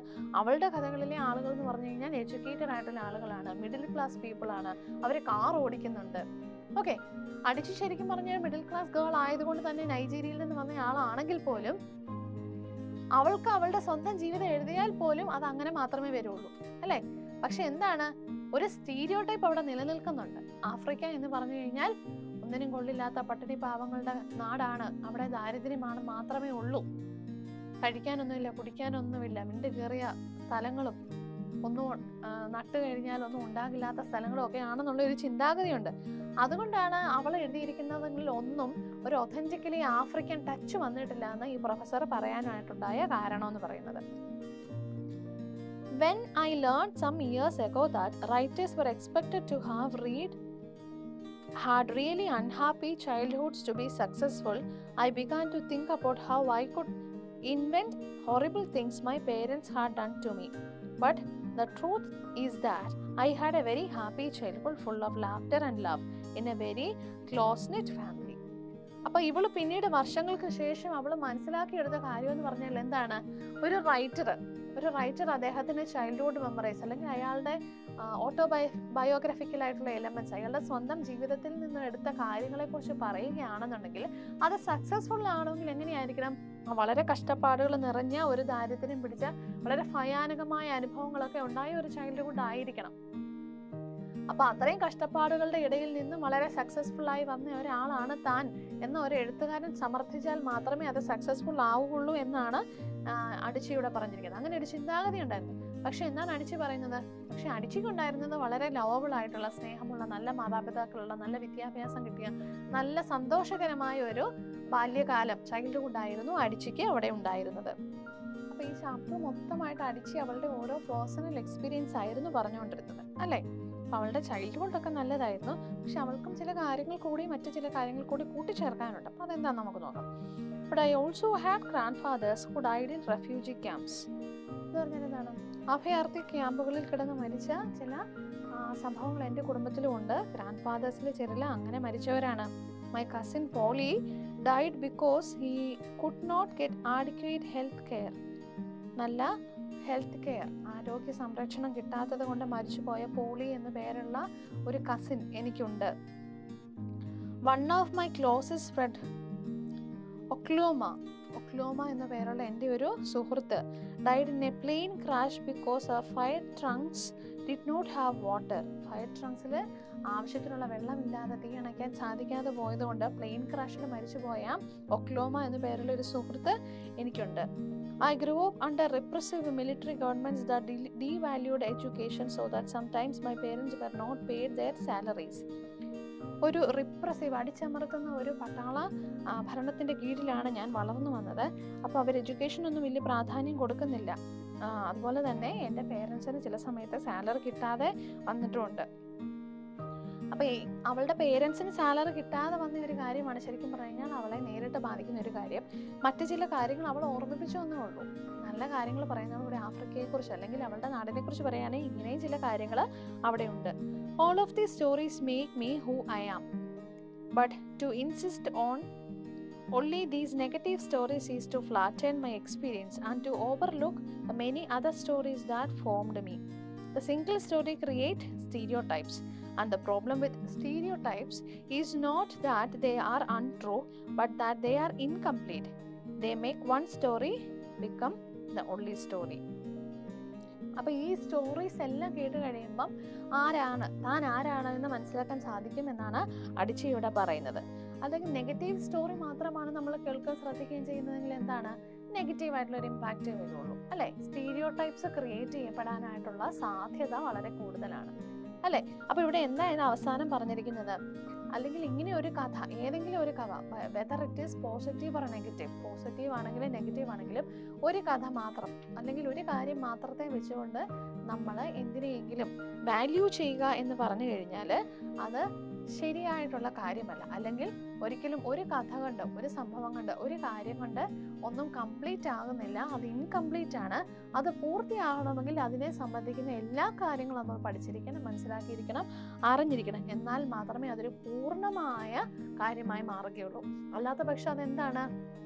അത് അതിൻ്റെ ഒരു ഭാഗം മാത്രം, അതൊരു സിംഗിൾ സ്റ്റോറി ആയി തന്നെ നിലനിൽക്കുക മാത്രമേ ഉള്ളൂ എന്ന് പറഞ്ഞുകൊണ്ടാണ് അടിച്ചി ഈ ചാപ്റ്റർ അല്ലെങ്കിൽ ഈ ടെഡ് ടോക്കിലെ, ഈ ഷോയിലെ ഈ സ്പീച്ച് അടിച്ചി കംപ്ലീറ്റ് ചെയ്യുന്നത്, അല്ലേ? കുറച്ച് ലെങ്തി ആയിട്ടുള്ള സ്പീച്ച് ആയിരുന്നു, പക്ഷെ വളരെ വാലിഡ് ആയിട്ടുള്ള കാര്യമാണ് അടിച്ചി ഈ ചാപ്റ്ററിലൂടെ എക്സ്പ്ലെയിൻ ചെയ്യുന്നത്.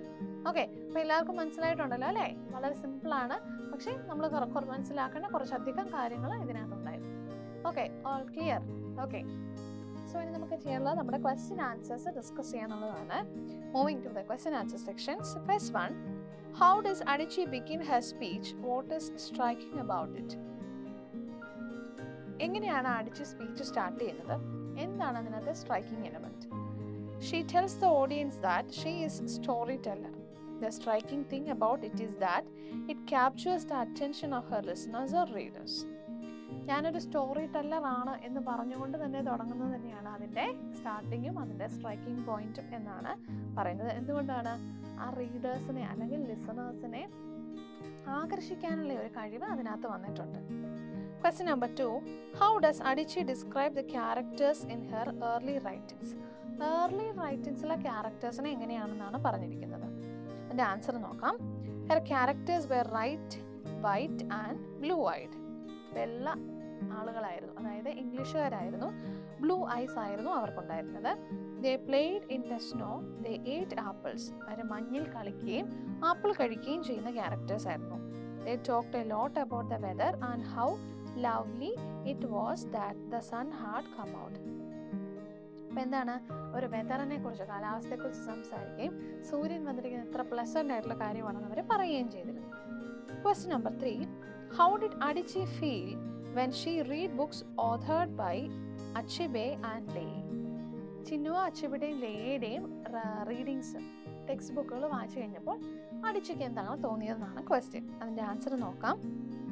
When she read books authored by Adichie, Achibe and Lei, she felt that people like her with chocolate color and kinky hair could also exist in the literature.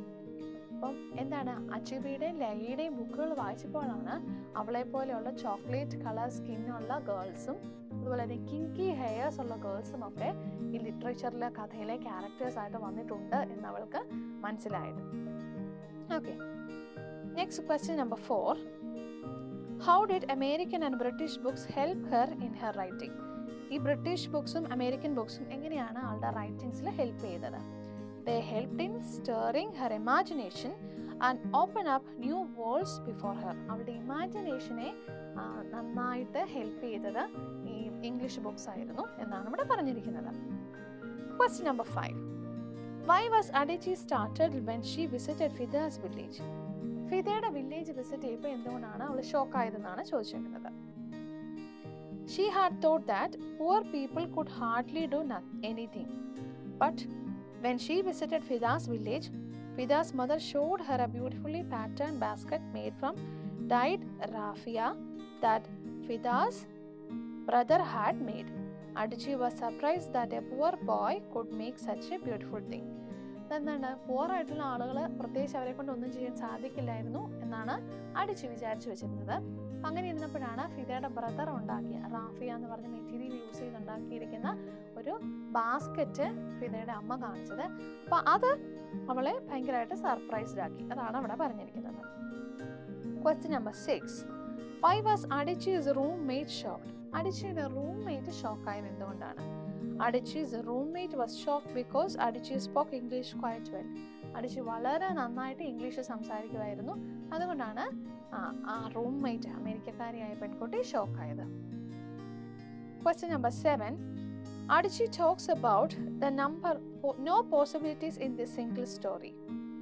What does she mean by this?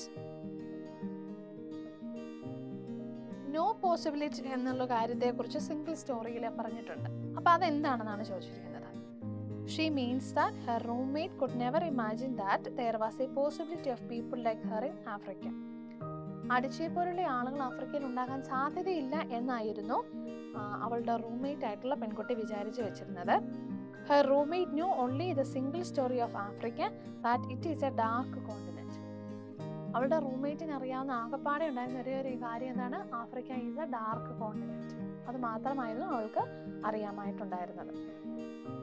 Question number 8. Why did the professor say that her characters were not authentically African? അവളുടെ characters ഒത്തന്റിക്കലി African അല്ല എന്ന് professor പറയാൻ കാരണം എന്താണ്? He said like that because her characters were like him, educated and middle class. അവളുടെ characters പ്രൊഫസറെ പോലെയാണ്, well educated ആണ്, middle class ആണ് എന്നാണ് അദ്ദേഹം പറഞ്ഞത്. Her characters drove cars and they were not starving. അവർ കാർ ഓടിക്കുന്നു, അതുപോലെ തന്നെ അവർ സ്റ്റാർവിങ്, അവർ പട്ടിണിയാണ്, ദാരിദ്ര്യമോ ഒന്നുമല്ല. The professor thought that such things are not authentically African. അപ്പോൾ ഇങ്ങനെയുള്ള കാര്യങ്ങൾ എന്ന് പറഞ്ഞാൽ അത് ആഫ്രിക്ക എന്ന് പറയുന്ന ക്യാരക്ടേഴ്സുമായിട്ടോ കൺട്രിയുമായിട്ടോ മാച്ച് ചെയ്യാൻ പറ്റുന്ന ഫീച്ചേഴ്സ് അല്ല എന്നാണ് പ്രൊഫസർ വിചാരിച്ചിരുന്നത്. അതുകൊണ്ടാണ് അദ്ദേഹം അത് ഒത്തന്റിക്കലി ആഫ്രിക്കൻ അല്ല എന്ന് പറയാൻ കാരണം. Then question number 9. This is your last question. What is the problem of a single story according to Adichie? അഡിച്ചിയുടെ തിങ്കിങ് പ്രകാരം എന്താണ് സിംഗിൾ സ്റ്റോറിയുടെ പ്രോബ്ലം എന്നാണ് ക്വസ്റ്റ്യൻ ചോദിച്ചിരിക്കുന്നത്. The problem with a single story is that it creates stereotypes. Single സ്റ്റോറിയുടെ problem എന്താണ്? സ്റ്റീരിയോടൈപ്സിനെ ഉണ്ടാക്കിയെടുക്കാനായിട്ട് സിംഗിൾ സ്റ്റോറിക്ക് സാധിക്കും. Stereotypes may not be untrue. Stereotypes എന്ന് പറഞ്ഞു കഴിഞ്ഞാൽ എന്താണ്? ശരിയല്ലാതാകാം എന്ന് പറയാൻ പറ്റില്ല. But they are not complete. അത് കംപ്ലീറ്റ് അല്ല. Single story gives people a wrong picture of things. അപ്പം എല്ലാ രീതിയിലും മനസ്സിലാക്കാതെ ചെയ്താൽ എന്ത് പറ്റും? നമ്മൾ വിചാരിക്കുന്ന ആളുകളെ കുറിച്ച് അല്ലെങ്കിൽ വസ്തുവകകളെ കുറിച്ചുള്ള പൂർണ്ണമായ രൂപം നമുക്ക് നൽകുന്നില്ല. അതാണ് സിംഗിൾ സ്റ്റോറിയുടെ പ്രോബ്ലം എന്നാണ് അഡിച്ചിയോളുടെ റൈറ്റിംഗ്സിൽ പറഞ്ഞിരിക്കുന്നത്, സ്പീച്ചിൽ. ഓക്കെ, അപ്പോൾ ക്വസ്റ്റ്യൻ ആൻസേഴ്സ് നമ്മൾ കംപ്ലീറ്റ് ആയിരിക്കുകയാണ്. നിങ്ങൾക്ക് എല്ലാവർക്കും മനസ്സിലായിട്ടുണ്ടെന്നാണ് മിസ് വിചാരിക്കുന്നത്.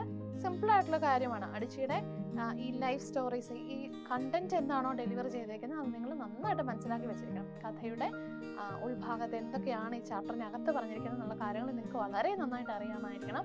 നിങ്ങൾക്ക് നാറേറ്റീവ് എഴുതാനും റൈറ്റപ്പ് എഴുതാനും ഒക്കെ ഉണ്ടാവും. അപ്പോൾ അതൊക്കെ എഴുതണമെങ്കിൽ നിങ്ങൾക്ക് കണ്ടന്റ് നന്നായിട്ട് അറിയാമായിരിക്കണം. അപ്പോൾ അത് നിങ്ങൾ നന്നായിട്ട് ഫോളോ ചെയ്യാനായിട്ട് ശ്രമിക്കും. Okay, now we are start doing our activities. Activity 1. In her speech, Adichie says, "All these stories make me who I am." Listen to her speech on www.tet.com and pick out the instances of personal stories from it. One instance is given to you. The story of her childhood when she started reading the age of 4 and writing when she was 7. ഇത്രയാണ് നിങ്ങളുടെ text ബുക്കിൽ തന്നിരിക്കുന്ന question എന്ന് പറഞ്ഞു കഴിഞ്ഞാൽ. അതായത് www.tet.com എന്ന വെബ്സൈറ്റിൽ കയറി നിങ്ങൾ അഡിച്ചിയുടെ ഫുൾ സ്പീച്ച് കേട്ടിട്ട് അതിൽ പേഴ്സണൽ എക്സ്പീരിയൻസ് എന്തൊക്കെയാണ് ഷെയർ ചെയ്തിരിക്കുന്നത് ആ ഇൻസ്റ്റൻസസ് എടുത്തെഴുതാനാണ് പറഞ്ഞിരിക്കുന്നത്. അപ്പോൾ മിസ് നിങ്ങൾക്ക് വേണ്ടി എഴുതിയിട്ടുണ്ട്. നമുക്ക് ഏതൊക്കെയാണോന്നൊന്ന് വായിച്ചു നോക്കാം അല്ലേ. അപ്പോൾ ഒരു ഇൻസ്റ്റൻസ് നമ്മൾ വായിച്ചു. സെക്കൻഡ് ഇൻസ്റ്റൻസ് നമ്മൾ വായിക്കുകയാണ്. Her reading of foreign books, especially American and British. Then her reading of Chinua Achebe and Kamara Lee, the coming of Fide as the houseboy when she was 8. Then her mother telling her how poor Fida's family is. Then her visit to the village of Fida. Then her going to the USA when she was 19. Her experience with a roommate. Then the comment about her characters by a professor who felt that her characters were not authentically African. Then the tragedies she experienced. ഏതൊക്കെ tragedies ആയിരുന്നു? Grandparents dying in refugee camps, her cousin Polly dying because of the lack of proper health care, her friend Oklahoma dying in a plane crash as the fire trucks had no water, and half the repressive military governments which did not give priority to education did not sometimes even pay salaries to her parents. അപ്പോൾ ഇത്രയും instances ആണ് നമ്മുടെ അഡിച്ചിയുടെ സ്പീച്ചിൽ personal ആയിട്ടുള്ള കാര്യങ്ങൾ എടുത്തിരിക്കുന്നത്. Okay, clear അല്ലേ? അപ്പം miss ആ ഇൻസ്റ്റൻസസ് ക്ലിയർ ആയിട്ട് കൊടുത്തിരിക്കുകയാണ് ചെയ്തേക്കുന്നത്. നിങ്ങളിത് നിങ്ങളുടെ ടെക്സ്റ്റ് ബുക്കിലേക്കോ നോട്ട് ബുക്കിലേക്കോ നിങ്ങൾക്ക് എഴുതാവുന്നതാണ്. Okay, so moving to the second activity, critically analyze the speech of Chimamanda Ngozi Adichie and discuss the dangers of a single story in perceiving people and events in the world. Prepare a write-up. ഇതാണ് നിങ്ങളുടെ activity കേട്ടോ. Prepare a write-up based on the points of your discussion. അപ്പോൾ നമ്മൾ ഈ പഠിച്ച സ്റ്റോറിയെ base ചെയ്തിട്ട് നമ്മളൊരു writeup എഴുതാനാണ് പറഞ്ഞിരിക്കുന്നത്. ഓക്കെ, അപ്പോൾ നമുക്ക് ആ റൈറ്റപ്പ് ഒന്ന് വായിക്കാം. അപ്പോൾ നമ്മൾ ആദ്യമേ ഒരു ഹെഡിങ് കൊടുത്തിട്ടുണ്ട്. The danger of a single story നമ്മുടെ ചാപ്റ്ററിന്റെ പേര് തന്നെയാണ് ഹെഡിങ് ആയിട്ട് കൊടുത്തേക്കുന്നത്. ഇനി നമ്മൾ അത് വായിക്കുകയാണ്. A single story creates stereotypes. The problem with stereotypes is not that they are untrue, but they are incomplete. The experience of Chimamanda Adichie while she was a student in the USA proves the point. Her American roommate was surprised to hear Adichie speak English so well, and she liked the songs of Mariah Carey. The American roommate could never imagine that a girl from Nigeria could speak English or listen to singers like Mariah Carey. Many British, Canadian or Australian feel surprised when Indians speak fluent English because they think that Indians cannot speak English well. അപ്പോൾ നമ്മൾ ഇത്രയും നേരം ഇപ്പോൾ എന്തൊക്കെയാണ് പറഞ്ഞത്? നമ്മുടെ അഡിച്ചിയുടെ സ്റ്റോറിയിൽ പറഞ്ഞിരിക്കുന്ന അല്ലെങ്കിൽ സ്പീച്ചിൽ പറഞ്ഞിരിക്കുന്ന കാര്യങ്ങൾ പറഞ്ഞു. അതുപോലെ തന്നെ മറ്റ് രാജ്യത്തുള്ള പല ആളുകളും ഇന്ത്യൻസ് ഫ്ലുവൻ്റ് ആയിട്ട് ഇംഗ്ലീഷ് സംസാരിക്കുന്നത് കേൾക്കുമ്പോൾ സർപ്രൈസ്ഡ് ആവാറുണ്ട്. Because they have a stereotype thinking about India. അതുകൊണ്ടാണ് അത് സംഭവിക്കുന്നത്. Misinform and misguide people. They had a servant whose name was Fide. Her mother always talked about the poverty of Fida. Adichie once visited Fida's home and found his brother was a fine craftsman who could make beautifully patterned baskets. But she knew only of their poverty and not their artistic skills. This is what happens to many of us. അപ്പോൾ ഫിദയുടെ കാര്യം വീണ്ടും പറയുകയാണ്. ഫിദയുടെ കാര്യത്തിൽ എന്താ സംഭവിച്ചത്? ഫിദയെക്കുറിച്ചുള്ള ഒരു തെറ്റിദ്ധാരണ അല്ലേ, അത് മാറിയത് ഫിദയുടെ വീട്ടിൽ ചെന്നപ്പോഴാണ്. ഓക്കെ, അപ്പൊ അങ്ങനെ ഒരു മിസ്അണ്ടർസ്റ്റാൻഡിങ് ശരിക്കും ഇവിടെ സംഭവിക്കുന്നുണ്ട്. This is what happens to many of us. We hear just one thing about a person or about a country. We don't hear other things about him or the country. And so our opinion about the person and the country remains prejudiced. അപ്പോൾ നമ്മളൊരു രാജ്യത്തെക്കുറിച്ച് ആളുകളെക്കുറിച്ച് എന്തെങ്കിലുമൊക്കെ നമ്മൾ കേൾക്കുന്നു, അതിനനുസരിച്ച് നമ്മൾ അതിനെ evaluate ചെയ്യുന്നു എന്നുള്ളതേ ഉള്ളൂ. ശരിക്കും പ്രജുഡൈസ്ഡ് ആയി പോവുകയാണ് ചെയ്യുന്നത്. In India, there are many street magicians and snake charmers. Many people in Africa and Europe think that all Indians know magic and they can handle snakes like Baba Suresh. We all have heard the story of 6 blind men going to see the elephant. Each of them felt with their hands a different hat of the elephant. 6 കണ്ണ് കാണാൻ സാധിക്കുന്നില്ലാത്ത 6 ആളുകൾ ആനയെ കാണാൻ പോയ ഒരു കഥയുണ്ട്. നിങ്ങൾക്ക് അറിയുമോ ആ കഥ? ആ കഥ എന്താണെന്നാണ് ഇനി എക്സ്പ്ലെയിൻ ചെയ്യാൻ പോകുന്നത്. അതുപോലെ ആയിരിക്കും ശരിക്കും പറഞ്ഞു കഴിഞ്ഞാൽ പ്രജുഡൈസ്ഡ് ആയിട്ട് സ്റ്റീരിയോടൈപ്പായിട്ട് നമ്മൾ കാര്യങ്ങളെ മനസ്സിലാക്കാൻ പോയാൽ സംഭവിക്കുന്നത്. A person who felt the leg of the elephant said that an elephant is like a pillar. കണ്ണ് കാണാൻ വയ്യാത്ത ഒരാൾ തൊട്ടത് ആനയുടെ കാലിലാണ്. അതുകൊണ്ട് അയാൾ പറഞ്ഞു ആന ഒരു പില്ലർ പോലെയാണ്, ഒരു തൂണ് പോലെയാണെന്ന് പറഞ്ഞു. The one who felt the ear said that the elephant was like a hand fan. ഒരു മുറം പോലെയാണെന്ന് ചെവിയിൽ തൊട്ട ആള് പറഞ്ഞു. To the one who felt the tail, an elephant is like a stick. വാലിൽ തൊട്ട ആള് പറഞ്ഞു ആന എന്ന് പറഞ്ഞാൽ വടി പോലെയാണ് എന്ന് പറഞ്ഞു.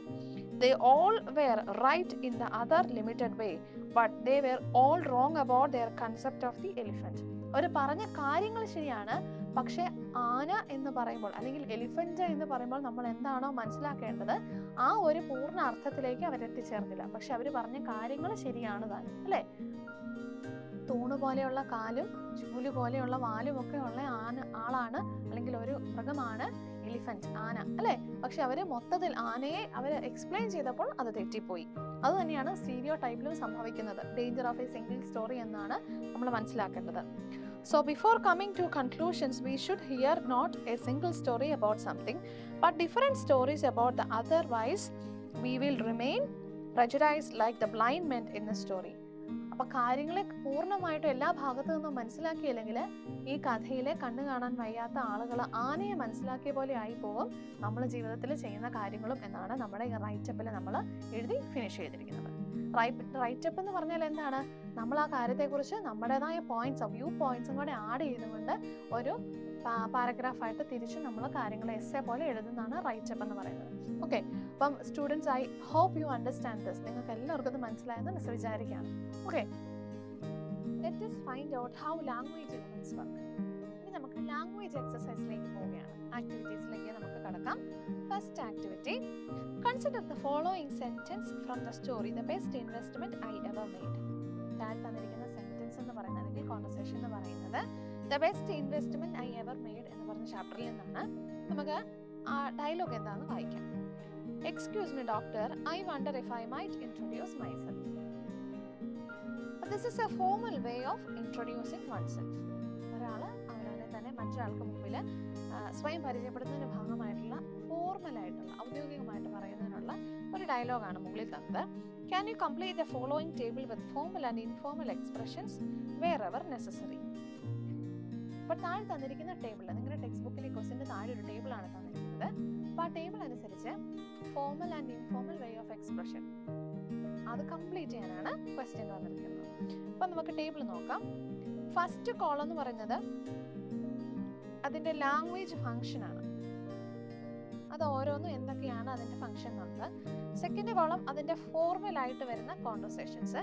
അത് തേർഡ് കോളം, അതായത് ഈ കോളം താഴേക്ക് വരുന്നത് മുഴുവൻ ഇൻഫോർമലായിട്ട് അതേ കാര്യം, ഒരേ കാര്യം തന്നെ ഫോർമലായിട്ടും ഇൻഫോർമലായിട്ടും പറയുന്നതാണ് ഇവിടെ കൊടുത്തിരിക്കുന്നത്. അപ്പോൾ ഫസ്റ്റ് വൺ നമുക്കൊന്ന് വായിച്ചു നോക്കാം. Making request. റിക്വസ്റ്റ് ചെയ്യുന്നതാണ് ആദ്യത്തേത്. അപ്പോൾ ഫോർമലായിട്ട് എങ്ങനെ പറയാം? I would like to have a word with you. ഇൻഫോർമലായിട്ട് പറയുമ്പം I want to talk to you. എനിക്ക് നിങ്ങളോട് സംസാരിക്കണം, ഞാനൊന്ന് സംസാരിച്ചോട്ടെ എന്നുള്ള ഭാഗമാണ് ഫോർമലായിട്ടും ഇൻഫോർമലായിട്ടും ഇവിടെ കൊടുത്തിരിക്കുന്നത്. സെക്കൻഡ് വൺ നമുക്ക് നോക്കാം. Offering help. ഹെൽപ്പ് ഓഫർ ചെയ്യുന്നതാണ്. May I help you, I help you. ഫോർമലായിട്ടും ഇൻഫോർമലായിട്ടും ഹെൽപ്പ് ഓഫർ ചെയ്യുന്നത് എങ്ങനെയാണെന്നാണ് പറയുന്നത്. അടുത്തതായിട്ട് നമുക്ക് നോക്കാം ഗിവിംഗ് അഡ്വൈസ്. എങ്ങനെയാണ് അഡ്വൈസ് ചെയ്യുന്നത്? ഉപദേശം. ഓക്കെ, അപ്പോൾ you would better consult a doctor. അതിന്റെ ഇൻഫോർമൽ ആയിട്ടുള്ളത് എങ്ങനെ വരും? Consult a doctor today. ഇനി അടുത്തതാണ് ആസ്കിങ് പെർമിഷൻ എന്നുള്ളത്, അനുവാദം ചോദിക്കുന്നതാണ്. അപ്പൊ അതെങ്ങനെയായിരിക്കും? May I borrow your pen, can I have a pen. Permission ചോദിക്കണം, അനുവാദം. ഞാൻ നിങ്ങളുടെ പേന എടുത്തോട്ടെ, എനിക്ക് പേന തരാമോ എന്നൊക്കെ ഉള്ളത് നമ്മൾ ചോദിക്കുന്ന ഭാഗമാണിത്. ഇനി അടുത്തതായിട്ട് വരുന്നതാണ് ആസ്കിങ് ഫോർ ഡയറക്ഷൻ. നമ്മൾ വഴി ചോദിക്കുകയാണ് എങ്ങോട്ടേലും ഉള്ളത്. അപ്പൊ അതിന്റെ ഫോർമലായിട്ട് എങ്ങനെ ചോദിക്കും? Would you mind telling me how to get to the railway station. Railway സ്റ്റേഷനിലേക്ക് പോകുന്നത് എങ്ങനെയാണെന്ന് പറഞ്ഞു തരാമോ എന്ന് ചോദിക്കുന്നതാണ് ഫോർമലായിട്ട്. ഇനി അതിനെ തന്നെ നമുക്ക് എങ്ങനെ ഇൻഫോർമലായിട്ട് ചോദിക്കാം? How can I get to the railway station. എങ്ങനെയാണ് റെയിൽവേ സ്റ്റേഷനിലേക്ക് പോകുന്നതെന്ന് നമുക്ക് ചോദിക്കാം.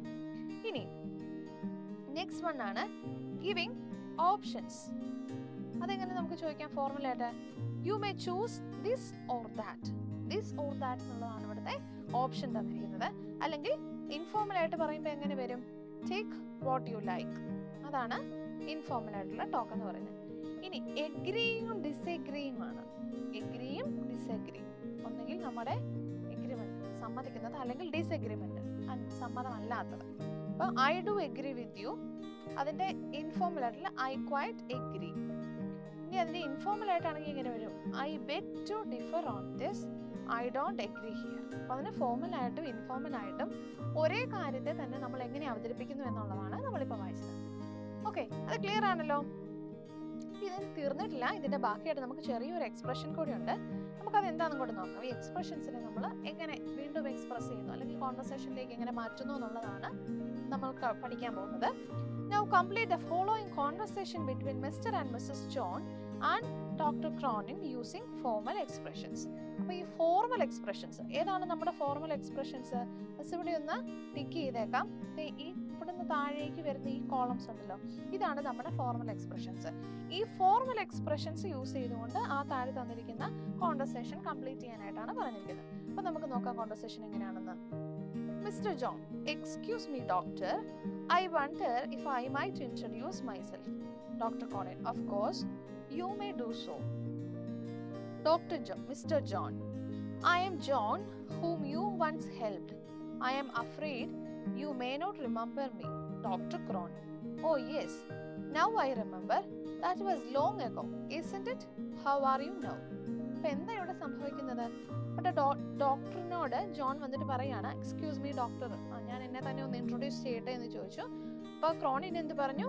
You may do so. അതെന്താ, താങ്കൾ ഇൻട്രൊഡ്യൂസ് ചെയ്തോളാം പറഞ്ഞു. ജോൺ പറഞ്ഞു, എൻ്റെ പേര് ജോൺ ആണ്, താങ്കൾ ഒരിക്കൽ എന്നെ ഹെൽപ്പ് ചെയ്തിട്ടുണ്ട്, എന്നെ മറന്നുപോയോ എന്നൊരു പേടി എനിക്കുണ്ട് എന്നാണ് മിസ്റ്റർ ജോൺ പറയുന്നത്. അപ്പോൾ ഡോക്ടർ ക്രോണിൻ പറയാണ്, ഇല്ലില്ല, ഐ റിമെമ്പർ, ഞാൻ ഓർക്കുന്നുണ്ട്. That was long ago, isn't it? ഒരുപാട് നാള് മുൻപെയാണ്, ഒത്തിരി വർഷങ്ങളായി ഇപ്പം എന്നാണ് അവിടെ ചോദിക്കുന്നത്. How are you now? How are you എന്ന് ചോദിച്ചാൽ നിങ്ങൾക്ക് സുഖമാണോ? ഇപ്പൊ എങ്ങനെയുണ്ട്, സുഖമാണോ എന്ന് ചോദിക്കാം. ജോൺ പറയാണ്, by the way, may I take the privilege of introducing my wife. Okay, അങ്ങനെയാണെങ്കിൽ ഞാൻ എൻ്റെ വൈഫിനെ കൂടെ ഒന്ന് ഡോക്ടർക്ക് ഇൻട്രൊഡ്യൂസ് ചെയ്ത് തരാൻ ആഗ്രഹിക്കുകയാണെന്ന് പറയാണ്. Doctor Cronin, please to meet you Mrs John. Oh, Mrs John, താങ്കളുടെ വൈഫ് അല്ലേ? അവരെ കണ്ടതിൽ എനിക്ക് വളരെയധികം സന്തോഷമുണ്ട്. ഓക്കെ, മിസ്റ്റർ ജോൺ പറയാണ്, good morning doctor, John has always been speaking about you. അപ്പോൾ അവർ പറയാണ്, ഗുഡ് മോർണിംഗ് ഡോക്ടർ, ജോൺ എപ്പോഴും ഡോക്ടറെ കുറിച്ച് എന്നോട് സംസാരിക്കാറുണ്ട്. Doctor Cronin, it is good of him, I didn't do anything great for him. അപ്പോൾ അത് കേൾക്കാൻ വളരെ സന്തോഷമുള്ള കാര്യമാണ്. ഞാൻ അതിന് വലിയ കാര്യങ്ങളൊന്നും ചെയ്തിട്ടില്ല, അല്ലെങ്കിൽ അത്ര വലിയ കാര്യങ്ങളൊന്നും ഞാൻ ചെയ്തിട്ടില്ല എന്ന് പറയാണ്. അപ്പോൾ തിരിച്ച് റിപ്ലൈ കൊടുക്കുകയാണ്, no doctor, you did really something great for me. John പറയാണ്, അങ്ങനെയൊന്നുമല്ല ഡോക്ടർ, എനിക്ക് ചെയ്തതൊന്നും വളരെ വലിയ കാര്യമാണ്. You changed my life entirely for the better. എൻ്റെ നല്ലതിനു വേണ്ടി എൻ്റെ ജീവിതം മുഴുവനായിട്ട് മാറ്റിമറിക്കാനായിട്ട് ഡോക്ടർക്ക് സാധിച്ചു എന്ന് അവര് കോൺവെർസേഷനിൽ പറയാം. ഓക്കെ, സിമ്പിൾ കോൺവെർസേഷൻ ആണ്. എല്ലാവർക്കും മനസ്സിലായല്ലോ അല്ലേ? മിസ് വായിച്ചു തന്നു, എക്സ്പ്ലെയിൻ ഒക്കെ ചെയ്ത് തന്നിട്ടുണ്ട്. നിങ്ങൾക്ക് മനസ്സിലായല്ലോ അല്ലേ? Okay, so moving to the second activity. If you spare a few minutes with me, I can convey the message. Second one, if the surgeon refused to oblige, the young man would go to the prison. Third one, if had prepared well, I would have performed well on the stage. അപ്പോൾ ഇത് മൂന്ന് sentences ആണ് നിങ്ങൾക്ക് തന്നിരിക്കുന്നത്. ഇനി നമുക്ക് question എന്താണെന്ന് വായിച്ചു നോക്കാം. ഡിസ്കസ് ചെയ്യാനാണ് പറഞ്ഞിട്ടുള്ളത്. Can split the above sentences into two. ഈ മുകളിൽ കൊടുത്തിരിക്കുന്ന സെന്റൻസസിനെ നമുക്ക് സ്പ്ലിറ്റ് ചെയ്യാനായിട്ട് പറ്റുമോ? യെസ്. അപ്പോൾ എന്താണ് ആൻസർ? യെസ്, സ്പ്ലിറ്റ് ചെയ്യാനായിട്ട് നമുക്ക് സാധിക്കും. Next one, is there a subject and a verb in both the parts? രണ്ട് പാർട്സിലും സബ്ജക്റ്റും വെർബും ഉണ്ടോ? Yes, there is. എന്ന് പറഞ്ഞാൽ എന്താണ്? ഉണ്ട്. രണ്ട് പാർട്ടായിട്ട് ഇരിക്കുകയാണെങ്കിൽ അത് രണ്ടിടത്തും നമുക്ക് സബ്ജക്റ്റും വെർബും കണ്ടെത്താനായിട്ട് സാധിക്കും. What will you call the two parts with the verbs in each of them? രണ്ട് പാർട്ടായിട്ട് ഒരു സെന്റൻസിനെ തിരിച്ചിട്ട് ആ രണ്ട് പാർട്ടിലും വെർബുകൾ വരികയാണെങ്കിൽ അങ്ങനെയുള്ള സെന്റൻസസിനെ നമ്മൾ എന്ത് വിളിക്കും? അതിനെ നമ്മൾ വിളിക്കുന്ന പേരാണ് ക്ലോസസ്. എന്താണ്? ക്ലോസസ് ഇൻ സെന്റൻസ് എന്ന് പറയും. Then identify the verb forms in both the parts of the sentence. ഈ സെന്റൻസിലെ വെർബ് ഫോംസിനെ നോക്കാനാണ് പറഞ്ഞിരിക്കുന്നത്. അപ്പൊ നമുക്ക് നോക്കാം എങ്ങനെയാണെന്നുള്ളത്. നോക്കിക്കേ, ഫസ്റ്റ് വൺ സ്പെയർ, അത് സിമ്പിൾ പ്രസന്റ് ആണ്. ക്യാൻ കൺവേ എന്നുള്ളത് ഫ്യൂച്ചറിലേക്കാണ് കാണിക്കുന്നത്. ഇനി റെഫ്യൂസ്ഡ് എന്നുള്ള വാക്കെന്ന് പറഞ്ഞാൽ സിമ്പിൾ പാസ്റ്റ് ടെൻസിലേക്ക് മാറ്റിയിരിക്കുന്ന വേർഡാണ്. അതുപോലെ വുഡ് ഗോ എന്ന് പറയുമ്പോൾ അതൊരു കണ്ടീഷണൽ ആയിട്ട് മാറുവാണ്. വുഡ് ഗോ എന്ന് പറഞ്ഞാൽ പോവുകയാണെങ്കിൽ കണ്ടീഷനായിട്ട് മാറുന്നു. Third one hard prepared. Hard എന്ന് ചേർക്കുമ്പോൾ തന്നെ നമുക്ക് എന്താ മനസ്സിലാക്കേണ്ടത്? അത് പാസ്റ്റ് ആണ്, പാസ്റ്റ് ടെൻസിലായതുകൊണ്ടാണ് അവിടെ ഹാർഡ് വന്നത്. അപ്പൊ ഹാർഡ് പ്രിപ്പയർഡ് എന്ന് പറഞ്ഞു കഴിയുമ്പം പാസ്റ്റ് പെർഫെക്റ്റ് ആണ്. അതുപോലെ തന്നെ വുഡ് ഹാവ് പെർഫോംഡ് എന്ന് പറഞ്ഞാൽ അത് അഗെയിൻ ഒരു കണ്ടീഷണൽ പെർഫെക്റ്റ് ടെൻസ് ആയിട്ട് അത് മാറുകയും ചെയ്യും. അപ്പൊ സെന്റൻസസിനെ നമ്മൾ അതിലെ വാക്കുകൾ നമ്മൾ ഡിവൈഡ് ചെയ്തിരിക്കുകയാണ്. അപ്പൊ ഇനി താഴെ നമുക്കൊരു എക്സസൈസ് തന്നിട്ടുണ്ട്. ഇതാണത്. Now complete the following sentences suitably. താഴെ തന്നിരിക്കുന്ന സെന്റൻസുകളെ അത് കൃത്യമായ ഒരു അർത്ഥം വരുന്നത് പോലെ നമ്മൾ കംപ്ലീറ്റ് ചെയ്യാനാണ് പറഞ്ഞിരിക്കുന്നത്. അപ്പൊ മിസ് ഇവിടുത്തെ ആൻസർ ഇവിടെ നമ്മൾ ഓൾറെഡി കംപ്ലീറ്റ് ചെയ്ത് വെച്ചിരിക്കുകയാണ്. അപ്പൊ നമുക്ക് ആ സെന്റൻസസ് ഒന്ന് വായിച്ചു നോക്കാം. First one, if you had enough money you would buy a car. നമ്മുടെ കയ്യിൽ ആവശ്യത്തിന് പൈസ ഉണ്ടെങ്കിൽ നമുക്ക് ഒരു കാർ വാങ്ങാം. Second one, I will come if you invite me. നീ എന്നെ ക്ഷണിക്കുകയാണെങ്കിൽ, ഇൻവൈറ്റ് ചെയ്യാന്ന് പറഞ്ഞാൽ ക്ഷണിക്കുക, നീ എന്നെ ക്ഷണിക്കുകയാണെങ്കിൽ I will come, ഞാൻ വരാം. If you had informed me I would have come in time. നീ എന്നോട് പറയുകയായിരുന്നെങ്കിൽ ഞാൻ സമയത്ത് എത്തിയേനെയായിരുന്നു. Fourth one, if she comes I will be happy. അവൾ വരികയാണെങ്കിൽ I become happy, ഞാൻ സന്തോഷിക്കും. Fifth one, if he had known about it he would not have said such things. അപ്പോൾ പറയാണ് അവൻ അതിനെക്കുറിച്ച് അറിയുമായിരുന്നെങ്കിൽ ഇങ്ങനെയൊന്നും സംസാരിക്കില്ലായിരുന്നു എന്ന് പറയുകയാണ്. Sixth one, if they tried they would succeed. Try ചെയ്യുകയാണെങ്കിൽ, പരിശ്രമിക്കുകയാണെങ്കിൽ തീർച്ചയായും വിജയിക്കുമെന്നാണ് ഇവിടെ തന്നിരിക്കുന്ന സെന്റൻസസ് എന്ന് പറയുന്നത്. ഓക്കെ, അപ്പൊ സിമ്പിൾ ആയിരുന്നു ആക്ടിവിറ്റി. ഈ സെന്റൻസസിനെ നമ്മളൊന്ന് കംപ്ലീറ്റ് ചെയ്യുക എന്ന് മാത്രമായിരുന്നു ഇവിടുത്തെ മെയിൻ ആയിട്ടുണ്ടായിരുന്ന ആക്ടിവിറ്റി. ഓക്കെ, അപ്പൊ ഒരു സെന്റൻസിനെ രണ്ട് പാർട്ടായിട്ട് തിരിച്ച് രണ്ടിടത്തും വെർബ് വരികയാണെങ്കിൽ അതിനെ നമ്മൾ എന്ത് വിളിക്കും എന്നാണ് ഇപ്പൊ പഠിച്ചത്? ക്ലോസ് എന്ന് നമ്മൾ വിളിക്കും. ക്ലിയർ അല്ലേ? Okay, so going to our third activity. Read the following sentence from the story. The best investment I ever made. Best investment I ever made എന്ന് പറഞ്ഞാൽ നമ്മുടെ ഒരു സ്റ്റോറിയിലെ സെന്റൻസ് ആണ് താഴെ കൊടുത്തിരിക്കുന്നത്. നമുക്കത് ആദ്യം വായിക്കാം. സെന്റൻസ് വായിക്കുമ്പോൾ നമ്മൾ ശ്രദ്ധിക്കേണ്ട കാര്യം, അതിനകത്ത് രണ്ട് വെർബ്, അതായത് രണ്ട് ആക്ഷൻസ് നടന്നിട്ടുണ്ട്. അതേതാണെന്നുള്ളത് നമ്മൾ വായിച്ചു കഴിയുമ്പോൾ നമുക്ക് ആദ്യമേ ഒന്ന് നോക്കി വെക്കാം. Okay, so it better helps you to complete the activity. Activities complete ചെയ്യാനായിട്ട് നമുക്ക് ഹെൽപ്പ് ചെയ്യും. No sooner had the surgeon banged the door than he saw the doctor hurriedly coming down. രണ്ട് ആക്ടിവിറ്റീസ് നടന്നിട്ടുണ്ട്. അപ്പം രണ്ട് ആക്ടിവിറ്റീസ് ഏതാണെന്ന് miss ആദ്യം പറയാം. ബാങ് ദ ഡോർ എന്നുള്ളതും the doctor hurriedly coming down എന്നുള്ളതുമാണ് രണ്ട് ആക്ടിവിറ്റീസ് നടന്നിട്ടുള്ളത്. ഓക്കെ, രണ്ട് ആക്ഷൻസ് വെർബ് നടന്നിട്ടുള്ളത്. ഇനി നമുക്ക് ക്വസ്റ്റ്യൻസ് എന്താണെന്ന് നോക്കാം. Which event happen first? ഇതിൽ ഏത് ഈവന്റ് ആണ് ആദ്യം നടന്നത്? ഏതാണ്? Bang the door. Bang the door കഴിഞ്ഞപ്പോഴാണ് അവൻ കണ്ടത് ഡോക്ടർ പെട്ടെന്ന് താഴേക്ക് വരുന്നത്, അല്ലേ? അപ്പൊ സെക്കൻഡ് ഈവന്റ് ഏതാണ്? Coming of the doctor. Doctor താഴേക്ക് വന്നത്. Did the second event happen immediately or after some time? Second event എന്ന് പറഞ്ഞ ഡോക്ടർ താഴേക്ക് വന്ന അത് ആദ്യത്തെ ഈവന്റ് നടന്ന ഉടനെ തന്നെ സംഭവിച്ചോ? ഇമ്മീഡിയറ്റ്ലി, പെട്ടെന്ന് തന്നെ നടന്നോ? അതോ ആഫ്റ്റർ സം ടൈം, കുറച്ച് കഴിഞ്ഞിട്ടാണോ? ഇങ്ങനെയായിരുന്നു, ഇമ്മീഡിയറ്റ്ലി ആഫ്റ്റർ ആയിരുന്നു. ആദ്യത്തേത് കഴിഞ്ഞ ഉടനെ തന്നെ രണ്ടാമത്തേത് സംഭവിച്ചു. How can we link the two events by using no sooner than? അപ്പൊ എന്താണ് ഈ നോ സൂണർ ദാൻ യൂസ് ചെയ്തിട്ട് ഇതിനെ എങ്ങനെ ലിങ്ക് ചെയ്യാം? എങ്ങനെയാണ് അത് വരുന്നതെന്നാണ് ചോദിച്ചിരിക്കുന്നത്. അപ്പൊ നിങ്ങൾ പഠിക്കേണ്ട കാര്യം എന്താണ്? When the second event occurs immediately after the first, they can be connected with no sooner. Okay, ഇതാണ് നിങ്ങൾക്ക് മെയിൻ ആയിട്ട് മനസ്സിലാക്കാനുള്ള കാര്യം. മിസ് ഇപ്പം മാർക്ക് ചെയ്തിരിക്കുന്നത് എന്താണത്? ഫസ്റ്റ് ഈവന്റ് സംഭവിച്ചതിന് തൊട്ടു പുറകെയാണ് രണ്ടാമതൊരു ഇവന്റും കൂടെ അതിനോട് ചേർന്ന് തന്നെ പെട്ടെന്ന് തന്നെ സംഭവിക്കുകയാണെങ്കിൽ അതിനെ നമ്മൾ ഇംഗ്ലീഷിനെ നോ സൂണർ ദാൻ, അതായത് നോ സൂണർ ദാൻ യൂസ് ചെയ്തിട്ടായിരിക്കും ആ സെന്റൻസസിനെ എഴുതേണ്ടത്. അതായത് രണ്ട് ആക്ടിവിറ്റീസ് ഉടനെ നടക്കുന്നു, ഒന്നിനോട് ചേർന്ന് തന്നെ അടുത്തതും ഇമ്മീഡിയറ്റ്ലി ആഫ്റ്റർ, പെട്ടെന്ന് തന്നെ നടക്കും. അതിനെയാണ് നമ്മൾ നോ സൂണർ ദാൻ യൂസ് ചെയ്തിട്ട് ഉപയോഗിക്കുന്നത്. അപ്പൊ നമുക്കിനി നോക്കാം. ഇതേ നോക്കിക്കേ, no sooner should be added to the event that occurred first. Had or did is used along with no sooner. അപ്പൊ നോ സൂണർ ഹാഡ് എന്നോ അല്ലെങ്കിൽ നോ സൂണർ ഡിഡ് എന്നോ ചേർത്തിട്ടായിരിക്കും നമ്മൾ ഇനിയുള്ള സെന്റൻസസ് എഴുതേണ്ടത്. ക്ലിയർ ആണല്ലോ? അപ്പൊ നമുക്ക് നോക്കാം ഇവിടെയുള്ള സെന്റൻസസ് എങ്ങനെയാണ് എഴുതേണ്ടതെന്ന്. Read the following sentences and complete them suitably. എനിക്ക് ഇവിടെ കുറെ സെന്റൻസസ് തന്നിട്ടുണ്ട്, അപ്പൊ നമുക്ക് അതൊക്കെ ഒന്ന് കംപ്ലീറ്റ് ചെയ്യാനായിട്ട് നോക്കാം.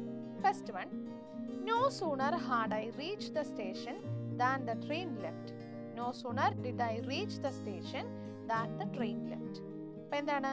നോ സൂണർ ഹാഡ് യൂസ് ചെയ്തിട്ടും നോ സൂണർ ഡിഡ് യൂസ് ചെയ്തിട്ടും നമ്മൾ ഈ സെന്റൻസസ് ഇവിടെ കംപ്ലീറ്റ് ചെയ്തു. Second one, no sooner had we heard the sound than we rushed to the spot. Sound കേട്ട ഉടനെ തന്നെ സ്പോട്ടിലേക്ക് ഓടി വന്നു. no sooner എന്താണ്? did.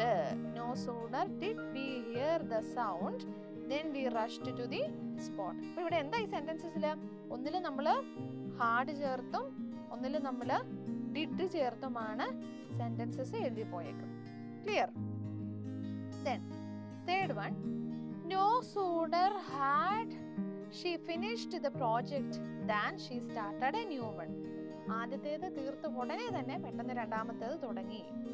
no sooner did she finish the first project than she started a new one. Fourth one, no sooner had I received her call than I left the house. no sooner did I receive her call than I left the house. Okay, clear ആണല്ലോ? ഒന്നിനോട് ചേർത്ത് മറ്റൊരു activity ഉടനെ നടന്നാൽ അതിനെ നമ്മൾ no sooner had അല്ലെങ്കിൽ no sooner did ചേർത്തായിരിക്കും സെന്റൻസസ് കൺസ്ട്രക്ട് ചെയ്യുന്നത്. ഓക്കെ, നോ സൂണർ ഡിഡ് അല്ലെങ്കിൽ നോ സൂണർ ഹാഡ് നമ്മൾ യൂസ് ചെയ്യുന്നത് പോലെ തന്നെ it is possible to express the same idea. ഇതേപോലെ തന്നെയുള്ള ഐഡിയ, അതായത് ഒന്നിന് പുറമെ മറ്റൊന്നും കൂടി വരുന്ന അതേ ഐഡിയ യൂസ് ചെയ്യാനായിട്ട് ഹാഡ്ലി ഓർ സ്കേഴ്സ്ലി വെൻ എന്നുള്ള എക്സ്പ്രഷൻ നമുക്ക് യൂസ് ചെയ്യാൻ പറ്റും. ഹാഡ്ലി അല്ലെങ്കിൽ സ്കേഴ്സ്ലി എന്നുള്ള എക്സ്പ്രഷൻ യൂസ് ചെയ്തുകൊണ്ട് നമുക്ക് ഇതേ സെന്റൻസസ് എഴുതാൻ സാധിക്കും. അതെങ്ങനെയാണെന്ന് നമുക്ക് നോക്കാം. First one, Hadley had I reach the station when the train left. Second one, scarcely had we heard the sound when we rushed to the spot. The next one, hardly had she finished the project when she started a new one. Last one, scarcely had I received her call when I left the house. Okay, അപ്പോൾ എന്താണ് മുൻപേ കൊടുത്ത അതേ സെന്റൻസസിന്റെ അതേ സ്ഥാനത്ത് Hadley അല്ലെങ്കിൽ scarcely എന്ന് പറയുന്ന എക്സ്പ്രഷൻസ് മാത്രം നമ്മൾ ആഡ് ചെയ്തു. അതാണ് ഇവിടെ കൊടുത്തിരിക്കുന്നത്. Okay, now read the following sentence and see how it is different from the previous one. You may rewrite the other sentences too. താഴെ തന്നിരിക്കുന്ന സെന്റൻസസ് വായിച്ചു നോക്കുക. മറ്റ് സെന്റൻസുകൾ, അതായത് ഇതിനു മുമ്പ് നമ്മൾ എഴുതിയ സെന്റൻസുമായിട്ട് എങ്ങനെയാണ് ഡിഫറെന്റ് ആയതെന്ന് നോക്കിയിട്ട് ബാക്കിയുള്ള സെന്റൻസസ് കൂടി അതേപോലെ റീറൈറ്റ് ചെയ്യാനാണ് പറഞ്ഞിരിക്കുന്നത്. അപ്പം ആ 4 സെന്റൻസസ് എഴുതാനുള്ള സ്പേസ് നിങ്ങളുടെ ടെക്സ്റ്റ് ബുക്കിലുണ്ട്. അപ്പം മിസ് ആൻസർ ഇവിടെ കൊടുത്തിരിക്കുകയാണ് ഓൾറെഡി. അപ്പം നമുക്കത് എങ്ങനെയാണെന്ന് നോക്കാം. First one, as soon as I reach the station the train left. അപ്പം എന്താണ്, നമ്മുടെ എക്സ്പ്രഷൻ ആണ് വീണ്ടും മാറ്റിയിരിക്കുന്നത്. ഇവിടെ എന്താണ്, ആസ് സൂൺ ആസ് എന്നുള്ള എക്സ്പ്രഷൻ ആയി. Second one, as soon as we heard the sound we rushed to the spot. Then as soon as she finished the project she started a new one. Then as soon as I received her call I left the house. അപ്പോൾ നമ്മൾ ഇവിടെ എന്താണ് ചെയ്തത്, as soon as എന്ന് പറയുന്ന expression ആദ്യം നമ്മൾ എന്ത് ചെയ്തു, no sooner had അല്ലെങ്കിൽ no sooner did ചേർത്തു. അതിനുശേഷം നമ്മൾ എന്ത് പഠിച്ചു, ഹാഡ്ലി ഓർ സ്കേഴ്സ്ലി വെൻ എന്നുള്ള എക്സ്പ്രഷൻ പഠിച്ചു. ഇപ്പൊ നമ്മൾ ചെയ്ത അടുത്ത എക്സ്പ്രഷൻ എന്താണ്, as soon as എന്ന എക്സ്പ്രഷൻ ചേർത്ത് നമ്മൾ സെന്റൻസ്, അതേ സെന്റൻസസിനെ നമ്മൾ വീണ്ടും റീറൈറ്റ് ചെയ്യാണ് ചെയ്തത്. ക്ലിയർ അല്ലേ? ഓക്കെ അല്ലേ? ഓക്കെ. അപ്പൊ നമുക്ക് നമ്മുടെ നെക്സ്റ്റ് ആക്ടിവിറ്റിയിലേക്ക് പോകാം. Activity 4, read the following sentence from the story the best investment I ever made. Best investment I ever made എന്ന് പറഞ്ഞ സ്റ്റോറിയിലെ സെന്റൻസ് വായിക്കുക. I was awakened by a loud banging on the door. He had taken a sum of money from the office safe for a final gamble. You have learned about noun phrases and verb phrases in the earlier units. അപ്പോൾ എന്താണ് ഇവിടെ കൊടുത്തിരിക്കുന്നത്, ഒരു വലിയ sentence ആണ് അല്ലേ? അപ്പോൾ ആ സെന്റൻസിൽ നമുക്ക് പഠിക്കാൻ, നമ്മൾ ഓൾറെഡി നേരത്തെ മിസ് ചെയ്തിട്ടുണ്ട്, നമ്മൾ എല്ലാവരും ചെയ്തിട്ടുള്ളതാണ്. നൗൺ ഫ്രേസും വെർബ് ഫ്രേസും ഒരു സെന്റൻസ് എഴുതിയിട്ട് നമ്മൾ വരച്ച് ചെയ്തിട്ടുണ്ട്. Okay.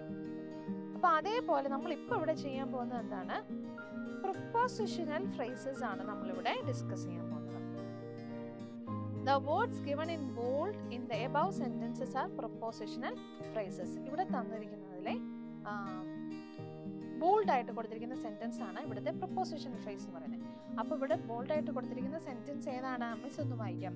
By a loud banging on the door എന്നുള്ളതാണ് ഇവിടുത്തെ ആദ്യത്തെ പ്രപ്പോസിഷണൽ ഫ്രേസ് എന്ന് പറയുന്നത്. ഓക്കെ. ഇനി ഇവിടുത്തെ രണ്ടാമത്തെ മറ്റൊരു പ്രപ്പോസിഷണൽ ഫ്രേസ് കൂടിയുണ്ട്, അതേതാന്ന് മിസ് പറഞ്ഞു തരാം. Of money from the office safe for a final game. ഇതാണ് ഈ രണ്ട് പ്രപ്പോസിഷണൽ ഫ്രേസസ് എന്ന് പറയുന്നത് ഈ സെന്റൻസിന്. ഓക്കെ. അപ്പൊ നമ്മൾ ഇനി എന്താണ് ചെയ്യാൻ പോകുന്നത്, ഇനി നമ്മളിവിടെ ഒരു സെന്റൻസ് തരും, എന്നിട്ട് അതിന്റെ ഈ ഫ്രേസസ് വരയ്ക്കാനായിട്ട് പോവുകയാണ്. ഓക്കെ. നമുക്ക് നോക്കാം. The preposition is followed by an object. The preposition and the object together form a prepositional phrase. അപ്പോൾ എങ്ങനെയാണ് prepositional phrase ഉണ്ടാകുന്നത്, ഒരു preposition അതിന്റെ കൂട്ടത്തിൽ ഒബ്ജക്റ്റ്, ഇത് രണ്ടും കൂടെ ചേർന്ന് വരുന്നതാണ് prepositional phrase ആയിട്ട് മാറുന്നത്. പ്രപ്പോസിഷനും ഒബ്ജക്റ്റും കൂടെ വരുന്നതാണ് prepositional phrase എന്ന് പറയുന്നത്. I am going into the forest എന്നുള്ളത് ഒരു സെന്റൻസ്. ഓക്കെ. ഈ സെന്റൻസ് നമുക്കുള്ള ഒരു എക്സാമ്പിൾ ആണ്. ഈ സെന്റൻസ് നമ്മൾ എക്സാമ്പിൾ ആയിട്ട് എടുത്തോണം. ഇതിനെ നമ്മൾ നൗൺ ഫ്രേസും പ്രിപ്പോസിഷണൽ ഫ്രേസ് വെർബ് ഫ്രേസ് ഒക്കെ ആയിട്ട് വരയ്ക്കാൻ പോവാണ്. അപ്പൊ നമുക്ക് നോക്കാം. ഇവിടെ നോക്കിക്കേ, ഇത് കണ്ടോ, ഇതാണ് നമ്മുടെ sentence. I am going in to the forest. ആ സെന്റൻസ് ആണ് ഇവിടെ ഉദ്ദേശിക്കുന്നത്. I am going in to the forest. ഇതാണ് നമ്മുടെ സെന്റൻസ്. എസ് എന്ന് പറഞ്ഞാൽ സെന്റൻസ് ആണ്. ആ സെന്റൻസിനെ നമ്മൾ രണ്ടായിട്ട് ഡിവൈഡ് ചെയ്തു. ഓക്കെ. ഏതാണ്, ഒന്ന് നമ്മുടെ നൗൺ ഫ്രേസ്, NP എന്ന് പറഞ്ഞാൽ എന്താണ്, നൗൺ ഫ്രേസ് ആണ്. VP എന്ന് പറഞ്ഞാൽ എന്താണ്, നമ്മുടെ വെർബ് ഫ്രേസ് ആണ്. VP എന്ന് പറഞ്ഞു. ഓക്കെ. I എന്നുള്ളതാണ് ഇവിടുത്തെ നൗൺ. I എന്നുള്ളതാണ് ഇവിടുത്തെ നൗൺ. I എന്നതുകൊണ്ട് അവിടുത്തെ നൗൺ തീരുകയാണ്. ഇനി നമ്മൾ നോക്കിക്കേ, I കഴിഞ്ഞ് കഴിഞ്ഞാൽ ബാക്കി ആ സെന്റൻസിൽ എന്താണ് ബാലൻസ് വരുന്നത്, am going in to the forest എന്നുള്ളതാണ്. അപ്പൊ അതിനെ വീണ്ടും നമ്മൾ രണ്ടായിട്ട് ഡിവൈഡ് ചെയ്തു. എന്തൊക്കെയാണത്, വെർബ് ഫ്രേസും പ്രപ്പോസിഷണൽ ഫ്രേസുമായിട്ട് നമ്മൾ ഡിവൈഡ് ചെയ്തു. വെർബ് ഫ്രേസ് ഏതാണ്, ആം ഗോയിങ്, വെർബിനോട് ചേർന്ന് വരുന്നതും അതുമാണ് വെർബ് ഫ്രേസ് എന്ന് വരുന്നത്. അപ്പൊ വെർബ് ഫ്രേസ് ഏതാണ്, ആം ഗോയിങ് എന്നുള്ളതാണ്. ആം എന്നുള്ളത് നമ്മുടെ ഓക്സിലറി ആണ്. ഗോയിങ് എന്നുള്ളത് ഇവിടുത്തെ വെർബ്. അതാണ് വെർബ് ഫ്രേസ് എന്ന് പറയുന്നത്. അപ്പൊ അത്രയും ഭാഗം കൊണ്ട് നമ്മുടെ വെർബ് ഫ്രേസ് കംപ്ലീറ്റ് ആയിട്ട് മാറുകയാണ്. പിന്നെ വരുന്നതാണ് നമ്മുടെ പ്രിപ്പോസിഷണൽ ഫ്രേസ് എന്ന് പറയുന്നത്. പ്രിപ്പോസിഷണൽ ഫ്രേസ് ആണ് എന്താണ്? In to the forest. In to എന്ന് പറയുന്നത് നമ്മുടെ പ്രിപ്പോസിഷനും ദ ഫോറസ്റ്റ് എന്നുള്ളത് നമ്മുടെ അഗെയിൻ നമ്മുടെ നൗൺ ഫ്രേസുമാണ്.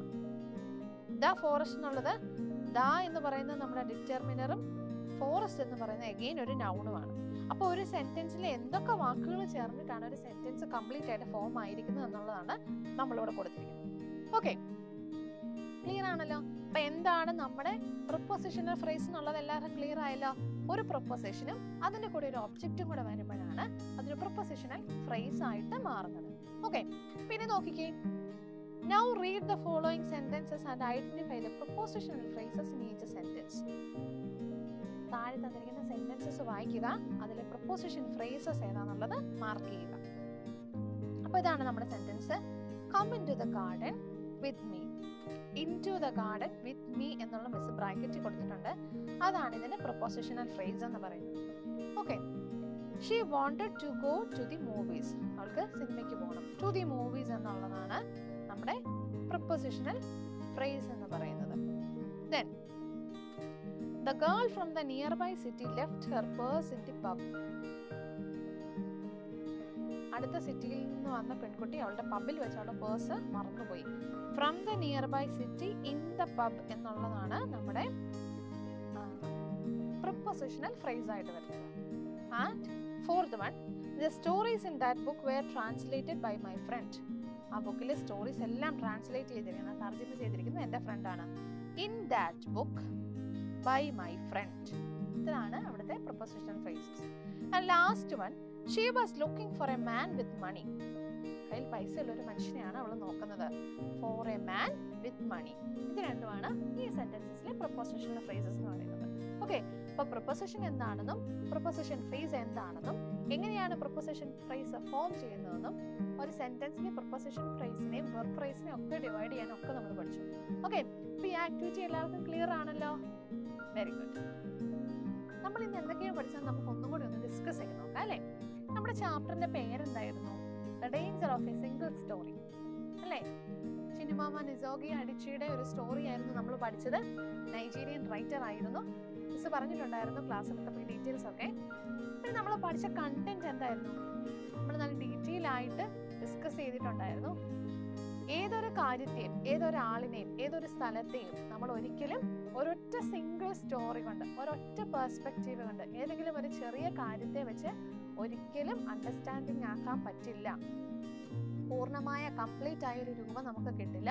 പകരം നമുക്ക് കിട്ടുന്നത് അൺട്രൂ ആയിട്ടുള്ള അൺകംപ്ലീറ്റഡ് ആയിട്ടുള്ള ഒരു സ്റ്റോറി ആയിരിക്കും നമുക്ക് കിട്ടാൻ പോകുന്നത്. അത് നമുക്ക് എന്ത് പറ്റും? അതിൽ നിന്ന് നമുക്ക് എന്താണ് അവസാനം കിട്ടുന്നതെന്നാണ് പറഞ്ഞത്? സ്റ്റീരിയോ ടൈപ്പുകളാണ് ഫോം ചെയ്യുന്നത്. സ്റ്റീരിയോ ടൈപ്പ് എന്ന് പറഞ്ഞാൽ എന്താണ്? നമ്മൾ കാലങ്ങളായി വിശ്വസിച്ച് പോകുന്ന ഒരു രീതിയാണ് സ്റ്റീരിയോ ടൈപ്പ് എന്ന് പറഞ്ഞു കഴിഞ്ഞാൽ. മിസ് പറഞ്ഞിട്ടുണ്ടായിരുന്നു ആൺകുട്ടികൾ കരയാൻ പാടില്ല, പെൺകുട്ടികളാണ് കരയുന്നത്. ഇങ്ങനെയൊക്കെയുള്ള പഴമക്കാരുടെ വായിൽ നിന്ന് വരുന്ന പല കാര്യങ്ങളും ഓരോ വിശ്വാസങ്ങളും ഓരോ സ്റ്റീരിയോ ടൈപ്പുകളാണ്. ഓക്കെ, അങ്ങനെ ബയസ്ഡ് ആയി പോകും നമ്മുടെ കൺക്ലൂഷൻ എന്ന് പറയുന്നത്. ഒരിക്കലും കംപ്ലീറ്റ് ആയിട്ടുള്ള ഒരു ഫിനിഷ്ഡ് ആയിട്ടുള്ള വർക്കായിട്ട് മാറുകയില്ല. അപ്പൊ നമ്മൾ എന്ത് ചെയ്യണം? നമ്മൾ കംപ്ലീറ്റ് ആയിട്ട് എല്ലാ കാര്യത്തിനെയും മനസ്സിലാക്കുക, പഠിക്കുക. ഇതാണ് നമ്മൾ ചെയ്യേണ്ടത്. അഡിച്ചിയുടെ ഈ ചാപ്റ്റർ പഠിച്ചപ്പോൾ നമ്മൾ അതായിരുന്നു ടെഡ് ടോക്സിലൂടെ അഡിച്ചി പറഞ്ഞ സ്പീച്ച് ഇതായിരുന്നു. സ്പീച്ചിന്റെ അർത്ഥം ഇതായിരുന്നു അല്ലേ? നമ്മൾ ക്വസ്റ്റ്യൻ ആൻസേഴ്സും ആക്ടിവിറ്റീസും ഒക്കെ ഡിസ്കസ് ചെയ്തു. പ്രത്യേകിച്ച് ലാംഗ്വേജ് ആക്ടിവിറ്റീസിന്റെ കാര്യം മിസ് ഒന്നുകൂടി എടുത്ത് പറയുകയാണ്. Noun phrase, verb phrase, propositional phrases ഇതെല്ലാം നിങ്ങളുടെ ഓർമ്മയിൽ ഉണ്ടായിരിക്കണം. എക്സാമിനൊക്കെ വരാൻ സാധ്യതയുള്ളതാണ്. അതുപോലെ റൈറ്റിംഗ് ആക്ടിവിറ്റീസ്. ഓക്കെ, അപ്പൊ ഈ ചാപ്റ്റർ എല്ലാവർക്കും നന്നായിട്ട് ഇഷ്ടപ്പെട്ടു എന്ന് മിസ് വിചാരിക്കുകയാണ്. അടുത്ത ക്ലാസ്സിൽ നിങ്ങളുടെ അടുത്ത ചാപ്റ്ററുമായിട്ട് മിസ് വരും. Till then, okay, bye bye.